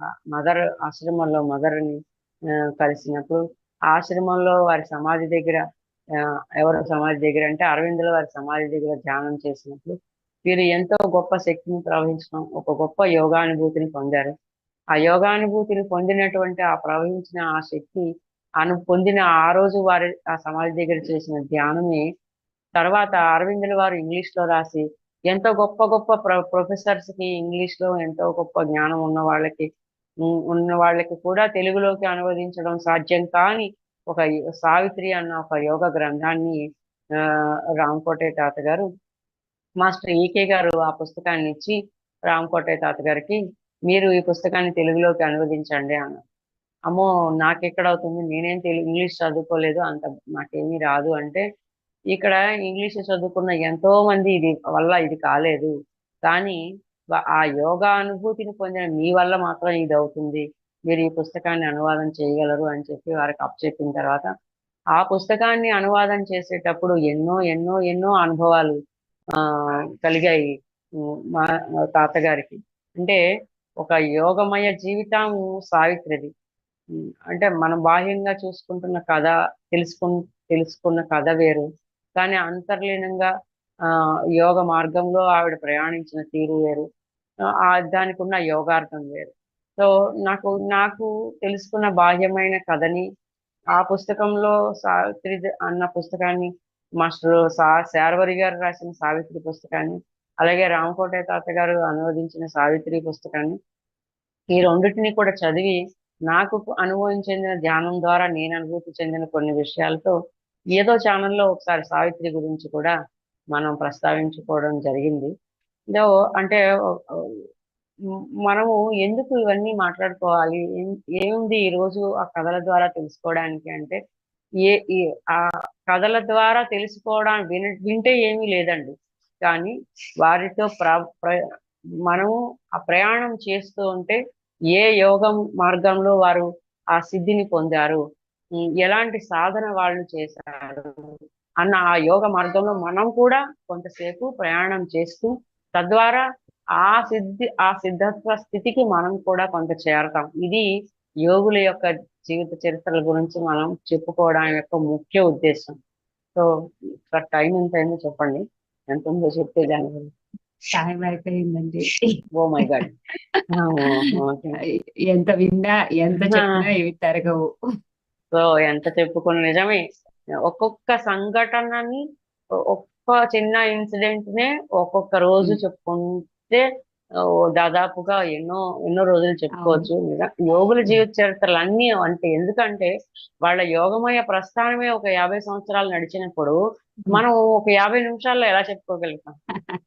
అవునండి. అంటే ఎన్నో వేల గంటల సాధన, ఎన్నో అవును. ఎన్నో ఎంతో ఎంతో జ్ఞానము, ఎన్నో వేల అనుభవాలు, ఆహ్, అవును. ఒక కొన్ని సంవత్సరాల పాటు జరిగిన ప్రయాణం. దాన్ని ఇంతలోకి కుదించి చెప్పుకోవడం అన్నది మనం చేసేటువంటి ఒక చిన్న సాహసం ఇది. నిజం చెప్పాలంటే. పెద్ద సాహసం. ఓకే. పెద్ద సాహసమే. అయితే కానీ అయినా కూడా చాలా గొప్ప అనుభూతినిచ్చేటువంటి సాహసం. సాహసం అయినా కూడా మనందరికీ కూడా చాలా ఇష్టమైనది, నచ్చేది అన్నమాట. సో, అవును. ఇంత గొప్పగా గురువు గురించి తెలుసుకోవడం అన్న సందర్భం అది ఈ మ ఇప్పటికి పత్రిసార్ భౌతిక శరీరం వదిలేసిన తర్వాత ఈ ఈ ఈ రోజుకి నేను అనుభూతి చెందుతుందేంటంటే, ఏ క్లాసు చెప్తున్నా, ఏ సబ్జెక్ట్ చెప్తున్నా, దాంట్లో ఆ సబ్జెక్ట్‌కి రిలేటెడ్‌గా పత్రి సార్‌తో నాకున్న ఆ ప్రతి అనుభవం అక్కడికొచ్చేస్తోంది. ఓహ్! ఈరోజు నాకు అర్థమవుతుంది. ఇన్ని అనుభవాలు పత్రి సార్‌తో ఉన్నాయా? ఇంత ఆయన దగ్గర నుంచి నేర్చుకున్నామా? ప్రతి ఒక్క క్షణం, ప్రతి ఒక్క సందర్భం, ప్రతి ఒక్క కాన్సెప్ట్‌కి అటాచ్ అవుతూ ఒక్కొక్క అనుభవం గుర్తొస్తోంది. ఏంటి ఇన్ని ఉన్నాయా అని నాకే అర్థం కావట్లేదు. ఇంత నేర్చుకున్నామా అన్నది ఇంత కొత్తగా ఉందన్నమాట. హ్మ్. సో, అలాంటప్పుడు ఒక 50 సంవత్సరాలు వాళ్ళ సమకాలీకులుగా ఉంటూ ఉన్నవాళ్ళు బహుశా ఇంకెంత అనుభవం చెంది ఉంటారు. సో, అంటే ఒక యోగిగా వారితో కలిసి నడుస్తూ, ఆ యోగ ప్రస్థానంలో వారి పొందిన అనుభూతుల్ని మా తాతయ్య గారి ద్వారా అప్పుడప్పుడు కథలుగా వింటూ, ఇంట్లోనే వారి తర్వాత వీరిని కూడా చూసి చివరిదాకా అంటే వీరు కూడా దేహం చాలించే వరకు చూసినప్పుడు, సో ఒక జోగి రాసుకుంటే బూడిద రాలుతుందంటారు కదా! ఒక యోగి గురించి గలిగిన వాళ్ళు, ఒక యోగి గురితో ప్రయాణం చేసిన వాళ్ళు కూడా యోగులే. సో, ఖచ్చితంగా ఈరోజు మనందరం మాట్లాడుకున్నాము ఈ కాసేపన్నా. ఈ కొద్ది మందిమైనా మనం విన్నాము అంటే, ఖచ్చితంగా మనలో ఆ యోగత్వ స్థితి నిద్రాణమై ఉంది. దాన్ని మేలుకొల్పడానికి ఈరోజు సమయం వచ్చింది వీరందరి ద్వారా చెప్పుకోవడం ద్వారానే. సో, చివరిగా ఒక విషయం చెప్పి ముగించేస్తాను. వారు 91లో వారు చనిపోయినప్పుడు, మేము అప్పటికి గుంటూరు జిల్లా వినుకొండలో ఉన్నామనమాట. ట్రాన్స్‌ఫర్ రీత్యా, ఉద్యోగరీత్యా. అప్పుడు మా అబ్బాయి 91 కాదు. తర్వాతే అనుకుంటా. నాకు ఇద్దరు పిల్లలు పుట్టారు. నాకు గుర్తుంది. అయితే ఏదైతేనేం గాని వారు చనిపోయారన్న వార్తని నేను రేడియోలో విన్నాను. రేడియోలో వార్తలొచ్చాయి కదా! అప్పుడు. హ్మ్. వచ్చినప్పుడు వార్తల్లో విన్నానన్నమాట పొద్దున్నే పెట్టినప్పుడు. వింటే ఇంకా ఆ రోజంతా నాకు ఆ రోజేంటి ఒక 2 రోజులు అది నా బుర్రలో తిరిగిద్ది. అయ్యో! ఇంక అంత గొప్ప వ్యక్తిని ఇంక మళ్ళీ చూడలేము. వీళ్ళు వెళ్ళిపోయారు అంటే అప్పటికి నా వయసు దగ్గర దగ్గర 24 ఉంటాయేమో అంతే. అయితే వీళ్ళు వెళ్ళిపోయారు ఇంకా అంటే ఒక చాలా తపన చెందాను. ఇలాంటి వాళ్ళని ఇంక మనం చూడలేమా? ఇంకెళ్ళిపోయారా వీళ్ళు? ఇంక మనకి కనిపించరా అన్నప్పుడు ఆహ్, ఆ రో ఆ రోజంతా ఆలోచన అదే తపన నడిచింది. నడిస్తే రాత్రి ఏమైందంటే నేను మా వారికి స్టేషన్ మాస్టర్‌గా నైట్ డ్యూటీస్ ఉంటాయి. ఆయన ఆ రోజు నైట్ డ్యూటీ ఇంట్లో లేరు. నేను ఒక మంచం మీద పడుకున్నాను. పక్కన ఇంకొక మంచం మీద పిల్లలిద్దరు పడుకోబెట్టి ఉన్నాను. ఉన్నప్పుడు మళ్ళీ పడుకున్నాను. మళ్ళీ అదే ఆలోచన మెదిలింది. రోజంతా అదే నడిచింది. నేను ఎందుకో యథాలాపంగా పక్కకు తిరిగి చూసేటప్పటికి, ఇద్దరు పిల్లల మధ్యలో రామకోటయ్య తాతగారు నేను నేను చూసింది నాకు గుర్తున్న రూపం 6 అడుగుల మనిషి ఆయన. సో, ఈ పిల్లలిద్దరూ పడుకున్న ఆ చిన్న మంచం మీద ఈ 6 అడుగుల మనిషి వీళ్ళిద్దరి మధ్యలో పడుకొని నాకు కనిపించారు. కనిపించినప్పుడు అదేంటి నేనేం చూస్తున్నాను? ఈయన చనిపోయారు కదా! ఈయన్ని అంటే మనం తప్పించినప్పుడు వాళ్ళు మనకి ఎప్పుడో అప్పుడు ఎక్కడో అక్కడ ఎలాగోలాగా ఎన్ని సంవత్సరాల తర్వాతైనా కూడా అంటే ఈకే గారు చనిపోయిన ఎన్నో సంవత్సరాల తర్వాత వారికి శరీరంతో వారిని ఎదురుపడ్డ అనుభవం మన పిరమిడ్ మాస్టర్‌కే ఒక్కళ్ళకుంది. అడయార్ ఆశ్రమానికెళ్ళినప్పుడు. అడయార్‌లో థియోసాఫికల్ సొసైటీ తాలూకా ఆశ్రమానికెళ్ళినప్పుడు ఈకే గారు ఎప్పుడో చనిపోయారు. ఆవిడెళ్ళింది ఈ ఈ ఈ గత కొన్ని సంవత్సరాల క్రితం. అడయార్ ఆశ్రమానికెళ్తే ఒక స్కూటర్ మీద ఒక తెల్లటి పంచె కట్టుకొని, చొక్కా వేసుకొని ఆవిడకి ఈకే గారు ఎలా ఉంటారో కూడా తెలీదు. కానీ గత జన్మలో ఈవిడ ఆ సొసైటీకి సంబంధించిన ఆవిడ అవ్వడం వల్ల ఆయన ఆయన స్కూటర్ వేసుకుని వచ్చి ఈవిడ గేట్ లో అడయార్ ఆశ్రమంలో గేట్ లో ఉన్నప్పుడు రెండమ్మ లోపలికి ఈవిడికి ఏంటంటే ఈవిడ పెద్దగా ఇంగ్లీష్ చదువుకోలేదు ఈ జన్మలో, ఇప్పుడు ఆవిడేం పెద్దగా చదువుకోలేదు. కానీ మేడం బ్లావెట్స్కి రాసినటువంటి బుక్ ఉంది కదా, దాని పేరేంటి, సీక్రెట్ డాక్టర్. ఆ సీక్రెట్ డాక్టర్ అన్న పుస్తకాన్ని చూడాలని అన్న కోరిక అనమాట ఆవిడకి. అది అడయార్ ఆశ్రమంలో ఆ పుస్తకం ఉందని చెప్పి ఆవిడ వెళ్ళినప్పుడు ఈ మాస్టర్ ఈకే గారు స్కూటర్ మీద వచ్చి రెండమ్మ తీసుకెళ్తానంటే, చాలా లోపలికి చాలా దూరం ఉంటుంది, అది ఎక్కడుందో మనకి తెలీదు, ప్లేస్ చాలా పెద్దది. తీసుకెళ్లి ఆ పుస్తకం ఉన్నటువంటి ఆ గ్రంథాలయం దగ్గర వదిలిపెట్టి లైబ్రరీ దగ్గర లోపలికి వెళ్ళండి అని చెప్పి పంపించారు. ఆయన పంపించి లోపలికి వెళ్ళారు, ఆవిడ ఆ పుస్తకాన్ని చూశారు, బయటకు వచ్చారు. ఆ తర్వాత ఆయన ఎవరు కనిపించలేదు, ఆయన ఎవరో తెలియదు. అది ఇదేంటి, ఎవరో నాకు ఇక్కడ తీసుకొచ్చి చూపించారా అని చెప్పి ఈ అనుభవాన్ని ఆవిడ పత్రిసార్తో చెప్పారు. నేను ప్రత్యక్షంగా ఆ సందర్భాన్ని విన్నాను, చూశాను. ఏంటంటే పత్రిసార్తో చెప్తే పత్రిసార్ అన్నారు, వచ్చింది ఎవరు అనుకుంటున్నావు, తన తన శిష్యురాలు వచ్చినప్పుడు శరీరంతో లేని ఒక యోగి కూడా శరీరం తీసుకుని మన కళ్ళ ముందుకు వస్తాడు, వచ్చిన ఆయన మాస్టర్ ఈకే గారు అని మా పత్రిసారే చెప్పారు. అప్పటికి ఆయన పోయి చాలా సంవత్సరాలు అయింది. ఏంటి ఆ తెల్లటి పంచి కట్టుకుని చొక్కా వేసుకుని బజాజ్ చేతక మీద బండి మీద వచ్చి ఆవిడ తీసుకెళ్లి ఆ సీక్రెట్ డాక్టర్ పుస్తకం దగ్గర ఆ లోపల ఉంది పుస్తకం, వెళ్ళండి చూడండి అని వదిలిపెట్టి వెళ్ళారు ఆయన. అంటే ఇంత ప్రత్యక్షంగా శరీరంతో మనం ఎలా అనుభవం చెందుతాం అన్నది నిదర్శనం అనమాట. అట్లా నేను ఆ సందర్భంలో ఆయన్ని అనుభవం చెందడం అనేది చివరిగా ఇక్కడ గుర్తు చేసుకోవాల్సిన ఒక గొప్ప విషయం. సో సో ఇంతవరకు దీన్ని ఆపుకున్నాం. ఈ అవకాశాన్ని కల్పించి ఈ శక్తిని ఈ కాసేపు ప్రవహించి 4 మాటలు మాట్లాడగలిగే శక్తిని ఇచ్చి వారే మాట్లాడుకున్నటువంటి ఆ గొప్ప గురువు మరి రాజర్షి రామకోటయ్య తాత గారికి శిరసా వహించిన ఆత్మపూర్వకంగా నమస్కారాలు తెలియజేసుకుంటున్నాను. Thank you very much. Thank you అండి. మీ పిన్ని గారు వాళ్ళు ఎవరైనా వచ్చారండి ఇప్పుడు ఈ జూమ్ సెషన్ లో ఉన్నారా? లేదు, చూస్తాను. రమణేష్ గారు ఈలోపు మీరు మాట్లాడండి సార్. రమణేష్ గారు మాట్లాడండి. నమస్తే అమ్మా, విజయదుర్గమ్మ. నమస్తే అండి. పేర్లు అయితే కనిపించట్లేదు. అమ్మా రమణేష్ అమ్మా. సార్ నమస్తే సార్. చాలా సంతోషం అమ్మా, చాలా రోజుల తర్వాత రామయ్య కోటయ్య గారి కోసం చెప్పారు. నేను వినలేదు, వారి పేరు చూశాను. మా శ్రీకే గారి గురు పూజోత్సవాలకు వెళ్ళేటప్పుడు భారతీ కుమారి గారు సింహాచలం పెట్టేవారు, అక్కడికి వెళ్ళాను. మా శ్రీకే గారి అబ్బాయి అనంత్ గారు పెట్టేవారు గురు పూజోత్సవాలు, మొన్న కూడా వెళ్ళాను.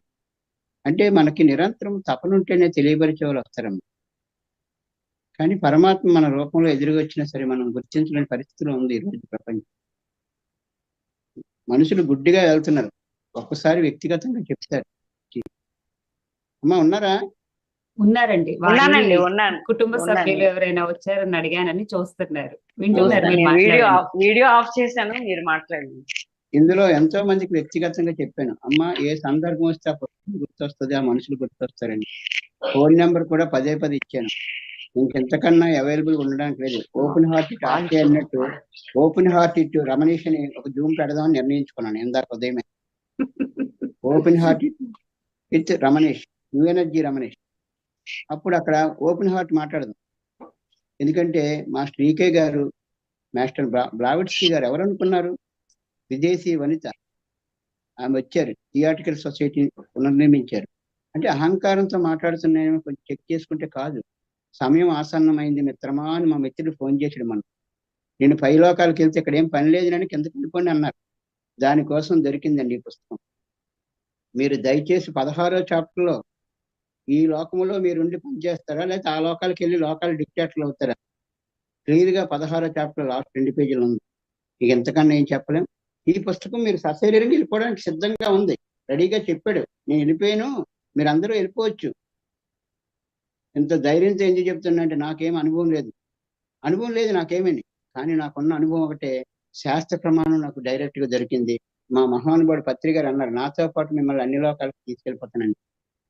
ఇంత అవకాశం ఉందండి, మీ అందరికీ అందుబాటులో ఉన్నారండి. పిఎంసి ఉంది, పిఎంసి డిజిటల్ ఉంది, ఇన్ని వందల మాస్టర్లు ఉన్నారు. పత్రిక గారు మనకి ఇంత అవకాశం.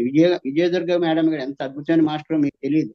ఆమెను ప్రత్యక్షంగా మేము కలిసాం, జూముల్లో కలిసాం. మహా తల్లి. ఇలాంటి తల్లులు ఎంతమంది ఉన్నారు. నిన్న వచ్చిన ఆ గురువులందరూ కూడా అరుణానంద గారు 30 సంవత్సరాలు బట్టి అసలు చిన్నపిల్లల్లా ఉంటాడు సార్.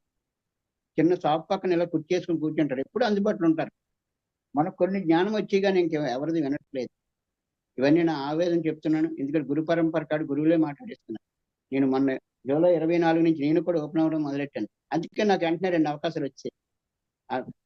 విదేశీ వ్యక్తులు రాకపోవడం, అదేవిధంగా స్వదేశంలో ఉన్న ఆ జూమ్‌కి 2 గురు పౌర్ణమి నాడు, అలాగే పత్రి సమాధి రోజు 2 రోజులు అవకాశం వచ్చాయి నాకు. మాస్టర్ ప్రణాళిక. నేను కొంతమంది ఫోన్ నంబర్‌కి ఫోన్ చేస్తుంటాను నాకు అనిపించిన వాళ్ళు. 1, 2 సార్లు మాట్లాడుతున్నాను. మరి వాళ్ళు అడగాలి. ఎందుకంటే మీ నిర్మలమైన మనస్తత్వం మెచ్చుకోలేని వాళ్ళ దగ్గర 1, 2 సార్లు మౌనంగా ఉండి అక్కడి నుంచి వాళ్ళ దగ్గరికి వెళ్ళకూడదని పాటించి తీరాలని చెప్పారు 26వ చాప్టర్‌లో. ఆయన పత్రి గారు చెప్పారు తన్ని తగిలేసినా విధిలేక కలిసి ఉండాలి. ఎందరో మాస్టర్లు రెడీగా ఉన్నారు. విజయ దుర్గా మేడం గారు వారు పత్రి గారితో స్వయంగా ప్రయాణం చేసిన ఎంతో అందరికన్నా ముందు ఒక 25 సంవత్సరాల ముందే పత్రి గారితో ప్రయాణం చేశారు. వాళ్ళ అనుభవాలన్నీ విన్నాను. ఇలాంటి వ్యక్తులందరూ జూమ్‌లోకి వస్తున్నారు. అంటే ఎంతో స్థాయికి ఇప్పుడు డిజిటల్ ద్వారా ఎక్కడెక్కడ గురువులందరూ వస్తున్నారు గురు పరంపర ద్వారా. నా జీవితాన్ని మరోసారి తట్టి లేపని కారుణ్యమూర్తులు అవుతున్నారమ్మా వాళ్ళందరూ. ఇక్కడ ఎప్పుడో చదివిన పుస్తకాలు నేను తీస్తున్నాను బయటికి. రామకోటి గారు వినలేదు. మరి కానీ ఈకే గారు, మరి మాస్టర్ సివి గారు ఆ పరంపరలో చాలా ఉన్నాయి. ఎందుకంటే మాస్టర్ సివి యోగంలో సశరీరముగా చనిపోయిన వ్యక్తిని 18 సార్లు బతికించారు మాస్టర్ సివి గారు. వాళ్ళ చిన్న పిల్లడు 4 సంవత్సరాల పిల్లడితో చందుతో అనేక లోకాలు తీసుకెళ్ళి జ్ఞానం చెప్పేవారు. వాళ్ళ మిస్సెస్ గా వచ్చిన ఆమె కూడా గత జన్మల్లో మేడం బ్లాడ్స్కి అని తెలుసుకున్నారు. యోగాని ప్రతిష్ఠించారు. మే 29 మే కాల్ డే ఉంది. అమ్మ విజయమ్మ గారు ఉన్నారా? ఉన్నారండి. ఎందుకంటే ఇలా మాట్లాడితే టైం తెలియదు. అందువల్ల ఓపెన్ హార్ట్ విత్ ఆర్కే ప్రతిసారి నేను చూశాను. ఉన్నదన్నట్టు మాట్లాడడం. నేను నిన్న ఒక ఇంటికి వెళ్ళాను, ఒక పోస్టర్ చూశాను. ప్రేమతో మాట్లాడు, ఆలోచించి మాట్లాడు, అర్థం చేసుకుని మాట్లాడు. కానీ ఉన్నదన్నట్టు మాట్లాడాలి. ఎవరు చేస్తున్నారో లేదు తెలియదు. కానీ నేను ఈ రోజు నుంచి ఉన్నదన్నట్టు మాట్లాడడానికి ప్రయత్నం చేస్తాను. ఆ గురువు పరంపర అందరూ తాలూకు ఆశీస్సులతో, లేకపోతే వాళ్ళ తాలూకు అనుగ్రహంతో, లేకపోతే వాళ్ళ తాలూకు ప్రేరణతో పత్రి గారు లోపటి నుంచి పనిచేస్తున్నారమ్మ. అమ్మ విజయదుర్గమ్మ గారు పత్రి గారితో మీరు ఎన్ని అనుభవాలు పొందారు, ఎంత ప్రయాణం చేశారో మీకే తెలుసమ్మా. ఒక్కొక్క అనుభవం చెప్పడానికి టైం సరిపోద్దా? అందుకే మనం అందరి హృదయాలు చెప్పండి. ఎందుకంటే మాస్టర్ ఈకే గారు ఎవరంటే పత్రి గారు థియాట్రికల్ సొసైటీలో ఉన్నారు. అంత జ్ఞానం ఉంది. అక్కడ కొంచెము జ్ఞానం కోసం నాకు ఎందుకో ధ్యానం కొంచెం తక్కువ కనిపిస్తుంది అనిపించి మీరు ఒక మూమెంట్ స్టార్ట్ చేశారు. లేకపోతే నేను అక్కడే ఉండిపోతున్నాను సార్. ఎందుకంటే మాస్టర్ సివి గారి పుస్తకాలు మనం చదివితే ఎంతో అద్భుతమైన విషయాలు ఉన్నాయి. వారిది కుంభకోణం ఉంది. దయచేసి ఎవరైనా కుంభకోణం వెళ్తే మాస్టర్ సివి గారు ఇది ఉంది. 1000 మంది మాస్టర్లనే పదం తీసుకొచ్చిన మహానుభావుడు అతనేనమ్మ. రామకోటయ్య గారు, మరి తాతగారు అంటారు వాళ్ళని. నేను ఈకే గారు చూశాను. చాలా సంతోషం అమ్మా. ఈ రోజు ఆ గురువు గారి కోసం ఎంతో విస్తారంగా మీరు అందించారు. నేను ఒకటే కోరుకుంటున్నాను, పత్రి గారు మనకి విస్తారమైన సంపద ఇచ్చారు. ఈ రామ్తా పుస్తకం చదవండి. మీరే దైవాలు అని చెప్పడం కాదు. ఇది 35,000 సంవత్సరాలు నిగూఢమైన యోగిరాజు పుస్తకం. వారు కిరాతకుడు అయినప్పుడు మీరు అంతకన్నా తక్కువ కాదని అంటున్నారు. ఈ పుస్తకం ఈ నక్షత్రంలో మిత్రులు ఎవరు అనుకున్నారు? మనమే. ఒకసారి మధ్యలో ఆపుతున్నానని ఏమనుకోకండి, ఒక్క నిమిషం. ఇప్పటిదాకా దీని గురించి విన్న వాళ్ళు ఎవరైనా, అంటే కూర్చుని విన్న వాళ్ళలోకి ఆ ఎనర్జీ ఫ్లో అయిన తాలూకు ఏదైనా అనుభూతి చెందిన ఎక్స్పీరియన్స్ ఉంటే చెప్పండి. ఎందుకంటే ఖచ్చితంగా వారి గురించి మాట్లాడుకున్నప్పుడు ఆ శక్తి ఎంతో కొంత ప్రవహిస్తుంది. అది ఎవరైనా గమనించారేమో, అనుభవం తెలుసుకుందామని సరదా సంతోషం అంతే. మాస్టర్స్ ఎవరైనా మేడం అడుగుతున్నారు కదండి, హ్యాండ్ రైజ్ చేసి మీ అనుభవాన్ని చెప్పండి. ఉంటే చెప్పండి. వింటూ ఉన్నప్పుడు మీకేమనిపించింది? అందరూ అలా ట్రాన్స్ లో విన్నారు అనుకుంటున్నారు. ఎవరు హ్యాండ్ రైజ్ చేయలేదు.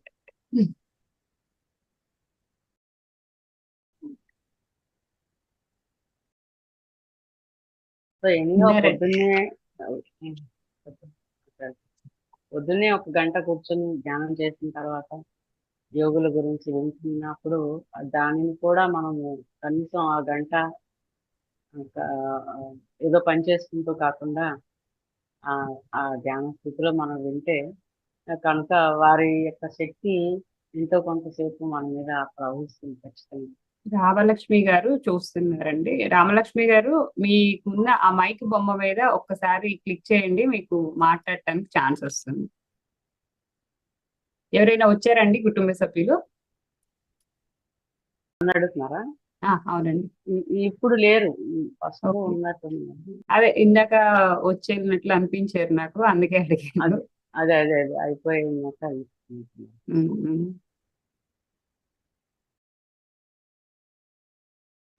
థ్యాంక్ యూ అండి. పార్టిసిపేట్ చేసిన ప్రతి ఒక్కరికి హృదయపూర్వక నమస్కారాలు. రామకోటయ్య తాతగారి గురించి చాలా తక్కువ మందికి తెలుసు.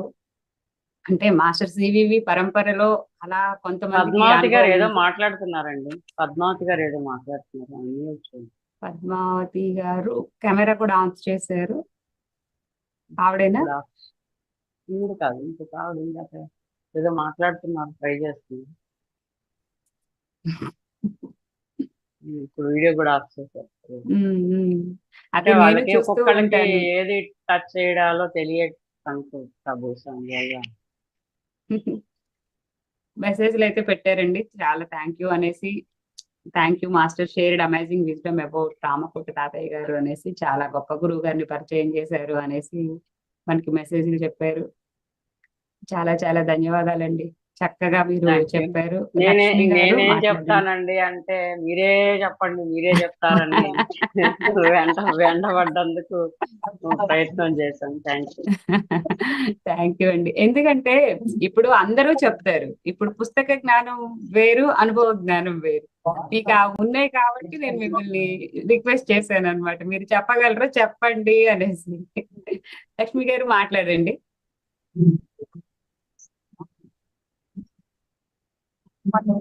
మీ మలయాళంతో బస్సులో ఉన్నానమ్మా, బస్సులో వింటుంటే విన్నాను. పావుగంట తర్వాత నాకు తెలియకుండా బస్సు తర్వాత వెళ్ళిపోయిన బస్సు మీరు చెప్పిన పావుగంట బస్సులో విన్నాను. తర్వాత తెలియని స్థితిలో వెళ్ళిపోయాను. అసలు ఎక్కడెక్కడో ఏదేదో బస్సుగా ఏదేదో చూస్తున్నాను, అసలు వాయిస్ వినిపిస్తుంది కానీ ఇక్కడైతే లేదు. అసలు ఏవో ప్రదేశాలు చూస్తాను, ఆ పచ్చని వాటర్లు ఏవో ప్రదేశాలు, కానీ ప్రదేశాలన్నీ కూడా నేను కలగొచ్చుకుంటూ వెళ్తాను, తెలుసుకుంటున్నాను. కానీ వాయిస్ కానీ ఎక్కడెక్కడో ఏదో వివరిస్తున్నాను, ఏదో నా కళ్ళకు తర్వాత లాస్ట్ ఒక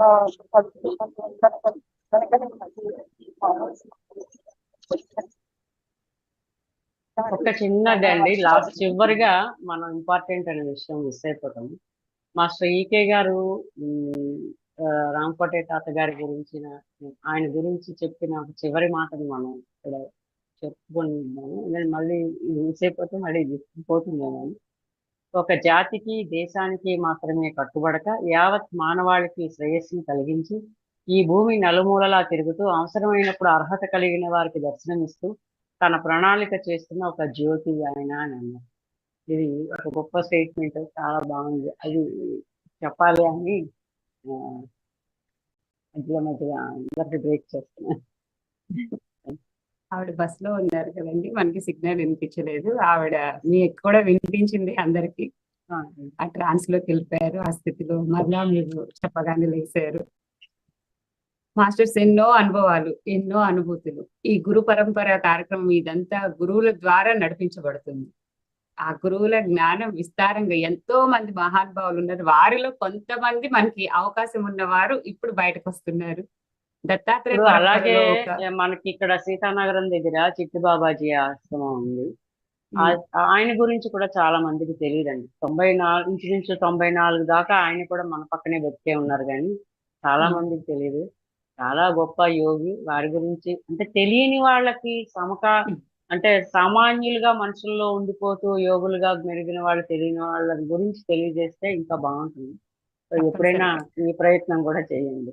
తప్పనిసరిగా ఈ లైవ్ లో అందరూ జూమే కాదు యూట్యూబ్ లో కూడా వీక్షిస్తున్నవారు, మీకు తెలిసిన గురువులు గురించి ఎవరైనా కానీ వారు మనకి చెప్పగలరు అనుకుంటే దయచేసి నా నెంబర్ కి వారి గురించి, గురువు గారి పేరు, ఆ సంబంధికులది ఫోన్ నెంబర్ నాకు మెసేజ్ కనుక చేస్తే నేను వారిని ఫాలో అవుతానండి.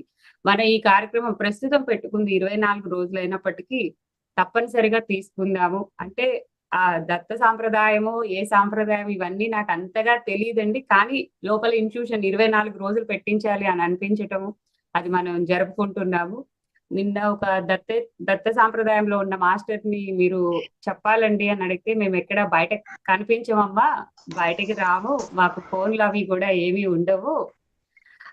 అంటే వాడము, ఉండవు అంటే వాడము, మేమేమి చెప్పము అనేసి నిర్మొహమాటంగా చెప్పేశారు. పోనీ ఇంకో ఎవరినైనా సజెస్ట్ చేయండి అన్నా గాని అన్నారు. అంటే కనిపించని గురువులు ఎంతో మంది. ఆ జ్ఞానాన్ని కొంతమంది మాత్రమే ఇవ్వటానికి సిద్ధంగా ఉన్నారు. మనకి అవకాశం ఉన్న వారందరినీ తీసుకుంటున్నాము. రేపు మనకి మాస్టర్ సివివి గారి గురించి చెప్పడానికి మన అల్లాబక్షు గారు వస్తున్నారు. ఒక్కొక్క గురు పరంపరలోని వ్యక్తులు రావటము, ఎల్లుండి పరమానంద యోగాచార్య గారు వారొస్తున్నారు. ఇలా మనకి అన్ని పద్మావతి గారు మాట్లాడతారమ్మా మీరు? సరే. ఇలా ఒక్కొక్కరి గురించి మనం తెలుసుకుంటూ, మన సాధన విశేషంగా చేసుకుంటూ, ఆ సాధనలో వారు పొందిన అనుభవ జ్ఞానాన్ని అనుభవాలని ఈ మాస్టర్ ద్వారా మనం తెలుసుకుంటూ, మన సాధన ఇంకా ఇంకా ముందుకు కొనసాగించాలని మనందరికీ ఇంత అద్భుతమైన అవకాశం ఇచ్చినటువంటి మన గురుదేవులు బ్రహ్మర్షి పితామహ పత్రిజీకి వేల వేల కృతజ్ఞతలు తెలుపుకుంటూ సెలవు తీసుకుందామండి. మనకి 11 గంటలకు అనస్థేషియా వాల్యూమ్ 1 లో సెకండ్ డేకి వెళ్తున్నాం ఈరోజు. అనస్థేషియా బుక్ గురించి సార్ మనకి ఎంతో చెప్పారు. ఆ మాస్టర్ యొక్క అనుభవ జ్ఞానాన్ని ఇప్పుడు ప్రకృతితో మమైకమై ఆవిడ చేస్తున్న దాన్ని తప్పకుండా అందరూ తెలుసుకొని ఆచరించాలి. ఎవరు చెప్తున్నారు? బెంగళూరు మేడం సరోజ మల్లికార్జున్ గారండి, ఆవిడ చెప్తుంటారండి. ఓ మాస్టర్స్ ఆల్రెడీ ఈ వీడియో కొంత అయిందా? కొంత అయిందా అండి? నాకు ఆ లింక్ ఏదన్నా పంపించండి. పంపిస్తాను. మాస్టర్స్ మన PMC digital WhatsApp group link లో అందరూ తప్పనిసరిగా జాయిన్ అవ్వండి. మనకి యూట్యూబ్ లైవ్ లో కూడా గ్రూప్ లింక్ ఉంది. అందువల్ల మన జరిగే ప్రోగ్రామ్స్ ఎప్పటికప్పుడు మీకు అప్డేట్స్ అందబడతాయి. అండ్ పిఎంసి డిజిటల్ ఛానల్ ని సబ్స్క్రైబ్ చేసుకోండి, నోటిఫికేషన్స్ ఎప్పటికప్పుడు వస్తూ ఉంటాయి. మనం చేసుకుంటున్న అనేక కార్యక్రమాలు అన్ని విజయవంతంగా అవుతున్నాయంటే దానికి మీ అందరూ ఇస్తున్న సపోర్ట్, మీరందరూ చేస్తున్నటువంటి మీ సేవలు, మీరు అందరూ కూడా చూసేవారందరూ కూడా షేర్ చేస్తున్నారు, చెప్తున్నారు. ఈ జ్ఞానం అన్నది అపరిమితంగా ఉన్నది. దాన్ని ప్రతి ఒక్కరూ తమ బాధ్యతగా అందరికీ చేరుస్తున్నందుకు అందరికీ పేరు పేరున హృదయపూర్వక ధన్యవాదాలు. ఇప్పటి వరకు చూసిన ఈ వీడియోని లైక్ చేయండి, షేర్ చేయండి. కొత్తగా చూసేవారు, చూడబోయేవారు ఛానల్ ని సబ్స్క్రైబ్ చేయండి. మళ్ళా ఇప్పటికే చాలా సమయం అయింది. మరలా 11 గంటలకి పావు గంట ముందుగానే మనం జూమ్ ఆన్ చేసుకుంటాం కాబట్టి అప్పుడు కలుద్దాం. అప్పటి వరకు సెలవు. నమస్తే. సర్వ